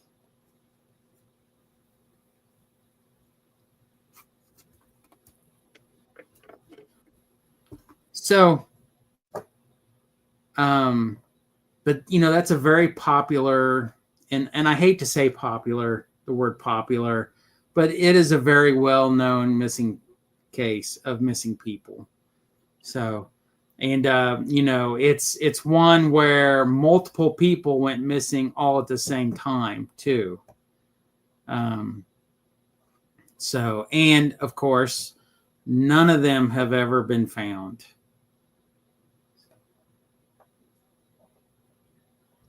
In fact, one of our upcoming Sunday night live open discussions will be on the Springfield 3. I think, and I don't want to jump the gun here, next Sunday night may be a dowsing episode on a case. If so, then the following Sunday night, we will try to do the Springfield 3. Okay. Awesome. Well, we are getting close to the 2-hour mark here. And knowing StreamYard, it's either going to kick us off or it's not. So right. Yeah, sometimes it kicks us off at 2 hours, sometimes 2 hours and 15 minutes, sometimes 2.5 hours. Yeah. And then when we do end the stream, me and Alex and Tamara, if she's here, we get to stay on and talk amongst ourselves for a bit. And then it will eventually kick us off of that. Yeah. Yeah. It does some. It does some odd things here and there for some reason. Not really sure why, but I just do want to say thanks to everybody that has watched us tonight over on the TikTok channel. I hope this your time. If you're of the TikTok channels, great. If not, hopefully follow and like the TikTok. Hopefully follow and like, Muddy Water Search and Recovery, YouTube channel, all of our stuff. So check and see, did we get any new subscribers since we've been talking all this? Are we 2450, I believe? 2950 still. Or I'm sorry. What is it? 2950. 2950. And you all over on TikTok, if you haven't seen one of the dowsing episodes where Tamara, one of our team members, she uses her dowsing rods and takes yes or no questions on a case. If you haven't seen her do that on one of these, please tune in next Sunday night. It is really interesting, and you can ask in the comments yes or no questions, and they will be read out loud for her, and she will see what answers comes through. Just remember to keep the questions as specific and detailed as possible. Yeah. Yes, it's always a wonderful time when Tamara does this, and it's a great way for the audience to be a part because the audience will constantly be asking questions, concerning a case, and of course, we will give everybody a heads up that we are doing this kind of live show. That way, we can try to let as many people know to be in the audience that would like to be a part of it. So, but it's definitely a great way to be a part of the show for sure. And I was going to announce these Tuesday nights on the Tuesday Night Live feed, but this one I think we can go ahead and say I will confirm Tuesday night if it's what the show will be, if it is a dowsing episode. But if it is, it's going to be on the Chance Engelbert case. Chance missing out in Nebraska. Okay. And Chance has been one of our cases for a while now. Chance's story it's a crazy one. It's definitely got some twists and turns, and I have no idea what is going on downstairs. I don't, there's so many twists and turns from a possible accident to possible foul play with family members. It's definitely a story that, of someone who went missing that you want to study up on it. That way, if you want to come on and ask questions, you've already got your questions wrote out, and you'll be, it's a wonderful way to kind of learn, and it's for learning purpose, what it's about. So, and this question, having done the dowsing, has it brought closer possible solutions to finding the missing? I will say this on that. She's done 2 episodes on the Randy Leach case, and there was some stuff Alex and I had been working on for quite some time, and a lot of it was stuff that we haven't brought public. And Tamara lives in Nebraska. She's not around us, and we do talk to her quite a bit in our group chat, but not on the phone like Alex and I always are. And some of the questions that either we asked or a viewer asked, is the answers were coming back very consistent with what we have been finding. Surprisingly consistent in a lot of that. Now, I know a lot of people don't believe in the dowsing and all of that. I want to be open-minded. I believe that missing loved ones deserve every opportunity of being found. And just how accurate it has been on certain things makes me want to keep this going on here. If I felt like, this ain't bringing answers, this is a waste of time, it's not real, nothing's working, we just wouldn't do it no more. But there's been enough accuracy on things that she did not know about beforehand that I do feel we need to keep doing this. And I do think it is helping us get closer to answers. Yeah. Yeah. Yeah, I agree.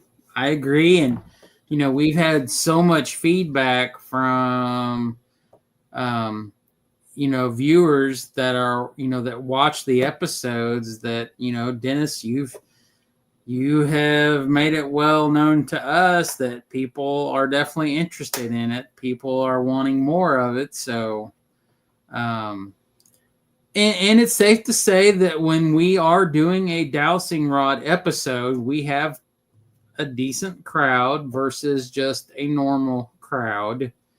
So yeah. Okay, so as much as you have gathered, is Randy in water or underground?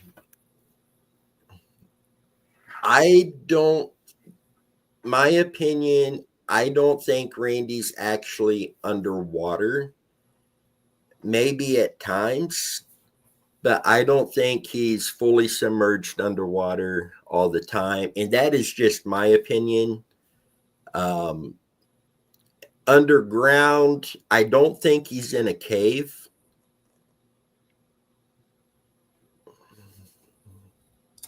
Yeah. It's so hard. And Randy's case is one that, Alex, I use you for an example. There's some things in Randy's case that Alex thinks, it's going to be this situation over this other situation. I think it's going to be this situation versus this. Megan's going to think it's something completely different, and it's neither one of these. But my opinion, I don't think he's submerged underwater all the time, and I don't think he's in a cave. I think that, my opinion, I believe that he was buried in the car and that the car is sometimes exposed, if that makes sense. There's a location of interest I have on that we will be getting checked out.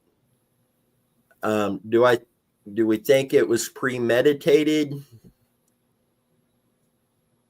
If my personal theory is correct, then yes, I think it would be premeditated. Most of the theories that are out there lead more towards not premeditated, but just by convenience, basically. I mean, there are some theories where you could argue premeditated, but I think there's more theories that argue that this was just a crime of convenience if it was foul play. I definitely think there is still the chance that he had an accident and just hasn't been found. I just don't believe that accident was in the water. Yeah. But, unfortunately, all anybody can do is just keep, and to see where he's at. See, but Alex, I think this is one thing that sets us apart from some of the others.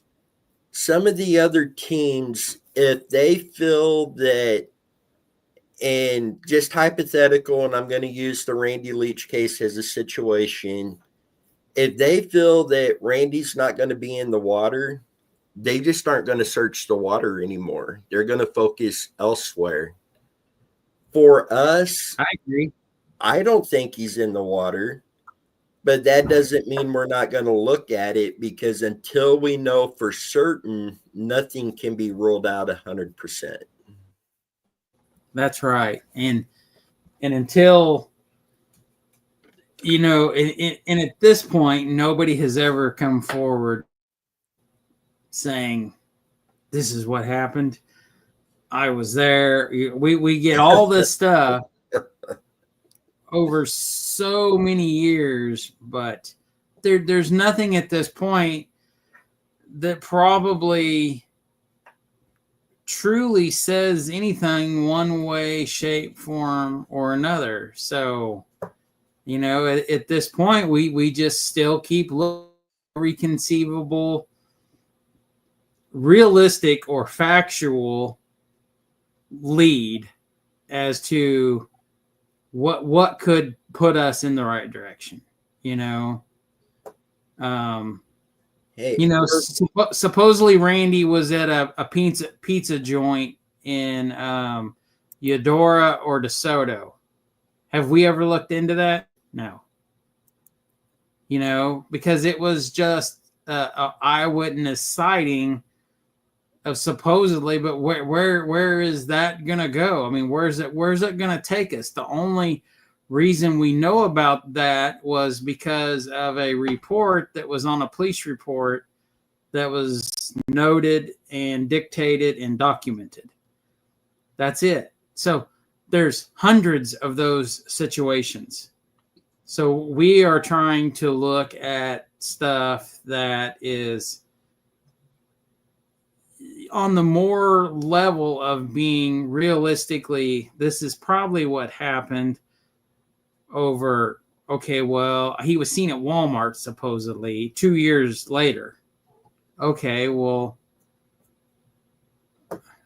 how do we go back and look at that in a realistic way?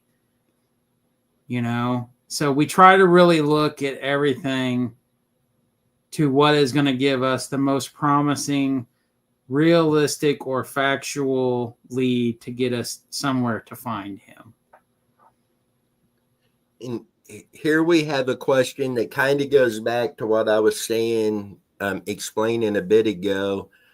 Are we leaning toward Randy just had an accident and nobody was even aware, or not an accident and somebody knows something but just not talking? I still think it's foul play. I know Tamara believes that Randy had an accident and has not been found. Alex, where do you stand on that? You know, I am still, when it comes down to the 50-50, I still think he went to California. And I say this because not only of the picture in the National Geographics, because we have had somebody reach out to us that has told us the story of Randy, how he left, how he got there, who he met up with. We have seen screenshots, current screenshots of this person talking to another person that is supposedly a distant cousin, and I'm talking 2 or 3 down the family tree, but is a second, third, fourth cousin, and they're talking about Randy. And basically, this person is saying that Randy's mom and dad knew that Randy was in California. We have seen the screenshots. Now, is this all true, or is it BS made up? We don't know. All we've done is look at it and been like, well, this is different. This person says they're related to Randy, that they are a distant cousin, and that back in 89, 90, or 91, that supposedly they knew he was out there. We don't know that. But all we can do is look at that no different than we can look at supposedly he was at Pizza Hut. Although this seems a little more okay. Well, let's look at this. You know? So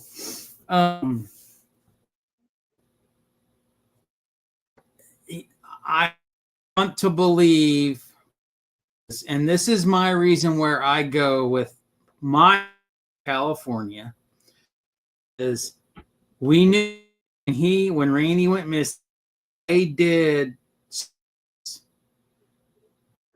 the very next day they were looking for him. There was people supposedly, there was on ATVs, 4-wheelers, 3-wheelers, there was people on horses. people in airplanes searching. They did look at the creeks. They did look all the roads to and from the party to his house. There was comments after comments made that they were in a drought in 1988. The NOAA, the historical weather data stuff for waters levels show that it was low. The only way I personally feel that he was in the water is if he went out of the 5 mile, 10 mile radius of his home in any direction, and he went somewhere else that night and then went off into a body of water that's not been searched because it's not within the radius and the direction that he would go home. Because we've all talked about it.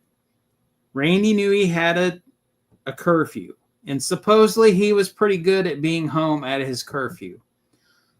In my mind, whatever happened to Randy had to have between 11:30 and midnight, because if he knew he had to be home at midnight and he had a 8-minute drive home, a 10-minute drive home, he probably would have left, hypothetically, let's just say 11:30 to 12:30 to get home, even though he would have been late if he would have left after midnight. That's how I feel that if he was a habitual curfew, didn't make it on his curfew, habitually was always late, then yeah, okay, was he still at the party at 2 o'clock? Probably was. If he never made it home to his curfew, was he always getting in trouble because he was evidently was allowed to go out. So he must have not been a troublemaker when it came to being home when you're told to be home. So, we don't know. All we can do is look at it and try to make rational, realistic, or factual decisions. And for me, like I said, I just don't think he's in water unless it's out of his general area and it's in a place that's searched. With the water levels still being low, yes, that is a major factor when it comes to a creek, the river. But, just because a pond is low doesn't mean that it's not deep. Just because the creek or the river is low doesn't mean that it's deep. But from what people have said, that Stranger Creek, the creek that would have been crossed to go home, was only a few feet deep. Well, how did a car disappear in a few feet deep of water? So it's just trying to make heads or tails of what seems realistic and factual. See, and that brings us back to Mac's comment, until he is located, every location is open to search. That's true. Just the other day, I saw something, and this is something that somebody posted. Okay? This is not coming out of Dennis and I's mouth, except me telling you. I saw somebody said, and they posted, that a house that's 1 or 2 houses down from the leeches, somebody within 1 or 2 areas of the leeches has a pond. And when they looked at Google Earth historical imaging, I think that's what they said, that the month after, or the month of April, whatever, in 1988, that there is a backhoe in what looks to be like a car, and you can see that they've dug a big giant hole next to a pond, and there's a car setting off to the side. And they are basically saying, whether it's Randy's car or not, somebody was burying a car just a couple houses down from the leeches. Now, since I've read that comment, I have been busy and I have not gone back to Google Earth, gone back, looked at the closest images to the date that Randy went missing, and looked at all the houses and to see who had a pond or who didn't have a pond back then. But this was posted on a YouTube video, not one of the videos that Dennis and I have done, but somebody else. This was posted from somebody else at that time period. So, us following up with that, looking at it and then trying to see, until we go look for that image, it's just hearsay. It's just another rumor, hearsay, accusation of something that they witnessed. So, and he's gone again for the moment. So hopefully he'll be back here in just a second.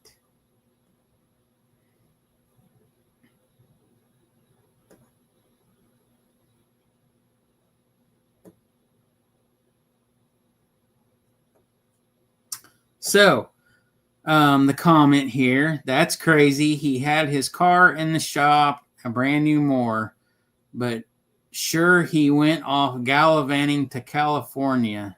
That's ridiculous. Exactly. It does sound ridiculous because he supposedly had this Mustang being restored.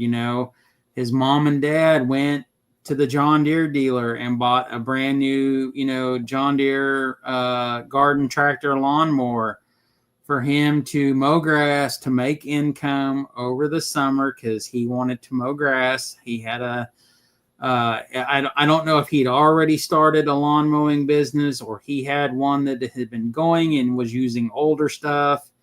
But yeah, he had a lot to look forward to. So yeah, it does seem crazy. But in the same token, when you're seeing messages from somebody in California that's acknowledging that they are a distant relative through the bloodline side, aunts and uncles, and that they supposedly knew he was out there, that's just crazy. It is. Is that crazy? But it's just something we follow up on and read. And going with that, we've actually seen from more than one person through screenshotted text messaging that were saying that Randy was there. Just like the other guy in the Nat Geo magazine, we were able to identify him. And if I'm not mistaken, he said Randy was there too. So, and and not this, but we had also, in one of the dowsing rod episodes where we did, I even asked the question, is somebody else trying to pretend to be Randy?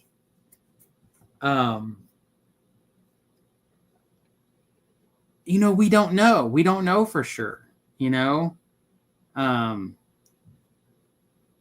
because when we look at that situation and we look at the stuff that's been provided to us, no, it seems pretty legit,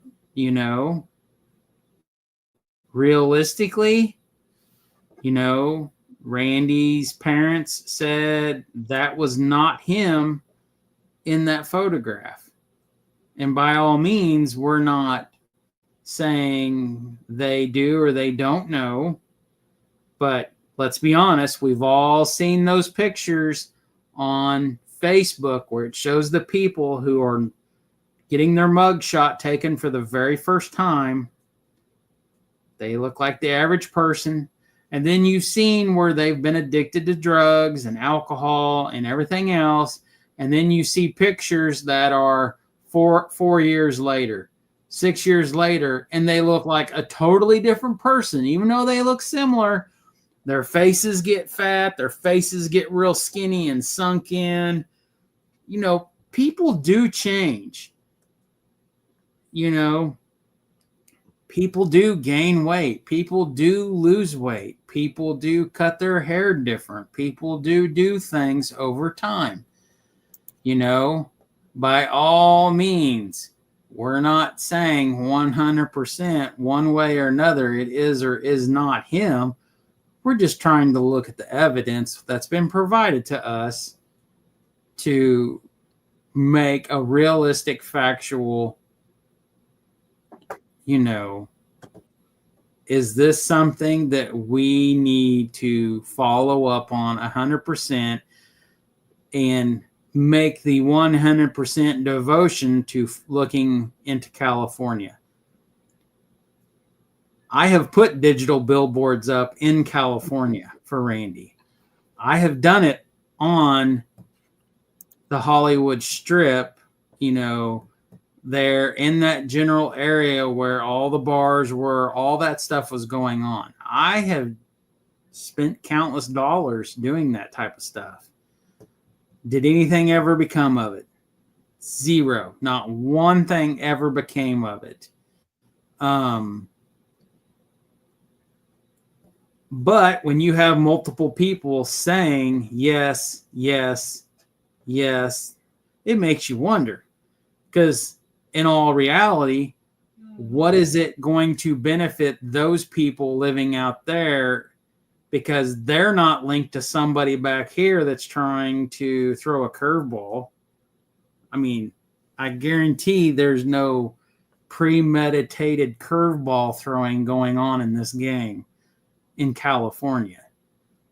You know, back here, very well could possibly be, you know, but. Speaking of curveballs back here, I'll mention something. We kind of referenced it before.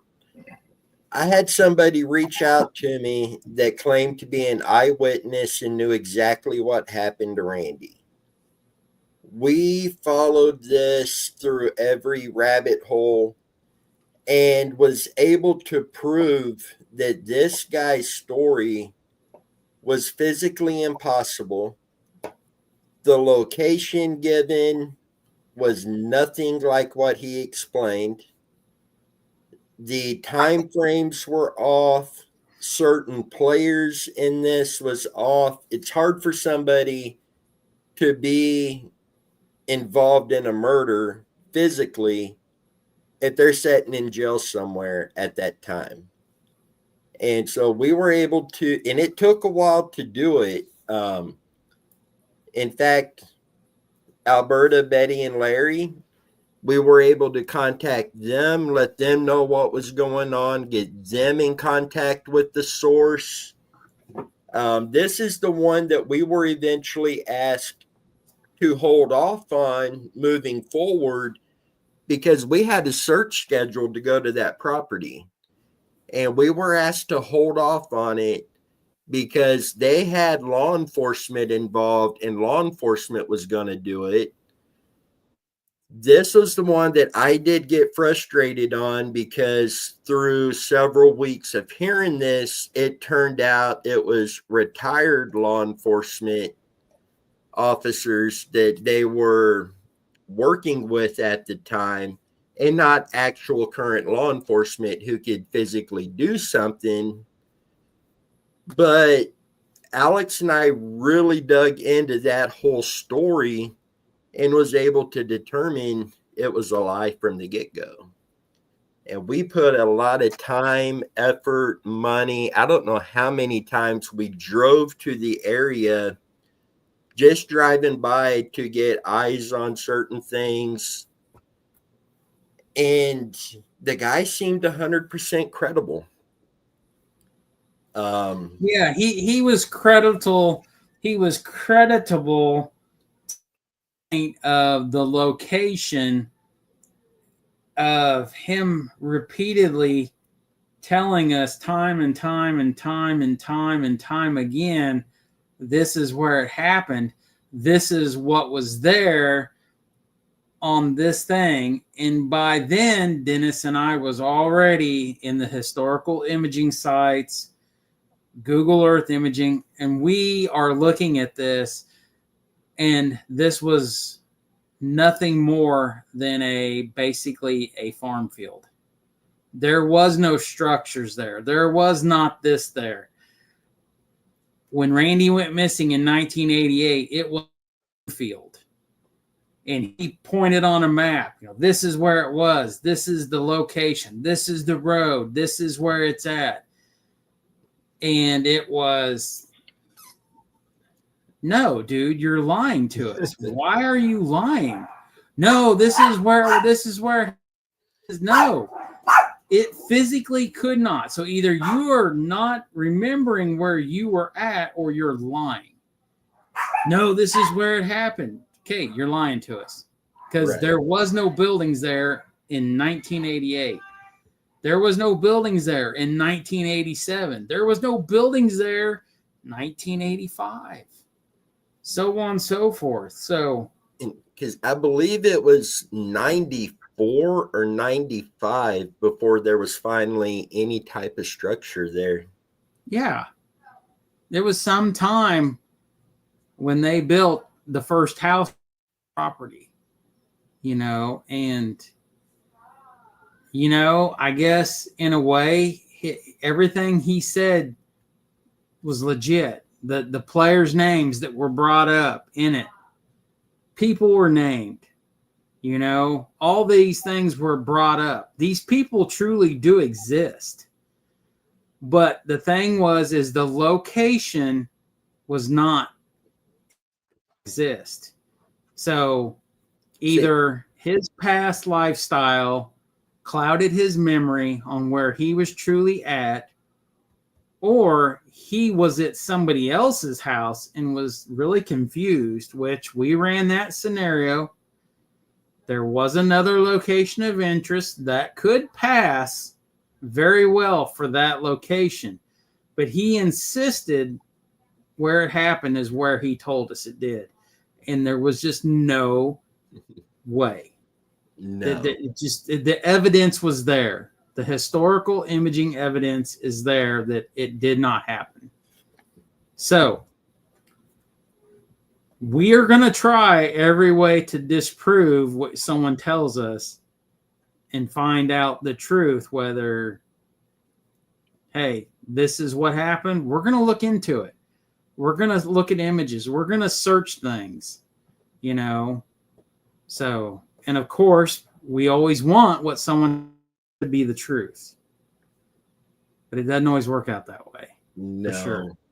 This guy even named somebody that many years after Randy went missing stepped out in the spotlight to start trying to help find Randy. He named that person as being there too, and not physically a part of what happened, but was there and witnessed it. I mean, he named so many names. Yeah. And turns out, like Alex is saying, unless he just had the wrong location in mind or in his memory, it was all a lie. But we made him confirm that location at least a dozen times over about a 6-month period. But we do have a location that does match the details he gave, but it's going to require ground penetrating radar or a cadaver dog. Yeah, because unfortunately that area has changed. Yes. So, yeah. So, Alex, we are on borrowed time right now. Yeah, I suspect any moment it's going to kick us off, because we are either 34 minutes past time or we are 4 minutes past, but it either kicks off at 2 or 2.5 hours. So, But thank you to everybody that was with us tonight. And I know we strayed away from the Mark Fullerton case multiple times, but that's kind of how things go, because the audience always has questions about other cases. But I just want to thank everybody that was here tonight. I want to thank everybody on the TikTok channel that's watching us right now through my phone, looking at my laptop as we are doing StreamYard. So to everybody that has joined and watched us tonight, please, if you can find it in your heart, please give us a like, a share, please, like and join, share, both of the Muddy Waters Search and Recovery TikTok channels. Like I mentioned before, I have one, Dennis has one. Like, share, subscribe to the Muddy Waters, YouTube channel, the Facebook pages. One way, shape, or some form, we are on a lot of social media stuff. Some stuff we do not do a lot on. We mostly focus on YouTube, TikTok, and Facebook. So if you can find in your heart, please, share, like, whatever, help spread awareness. We'd like to get to that 3,000 member mark on YouTube, so we can do something special for everybody. So good night, Joanne. Over on our website, the mwsar.com, if you scroll all the way to the bottom of the website, it does have links to all of the different platforms that we're on. It's got a link to Alex's TikTok, to my TikTok, to the YouTube channels. Everything is over there, just as an easy place to have it all. Yeah. For sure. So, guys, we're going to jump off of here before it does kick us off. Thank you for joining us. Don't forget, Tuesday night, we'll be live again with updates and just basic talk. There are 2 new cases I'm going to get out to you guys, hopefully by tomorrow evening. And we will see you guys then. So, all right. There. Well, good night, everybody, and thank you.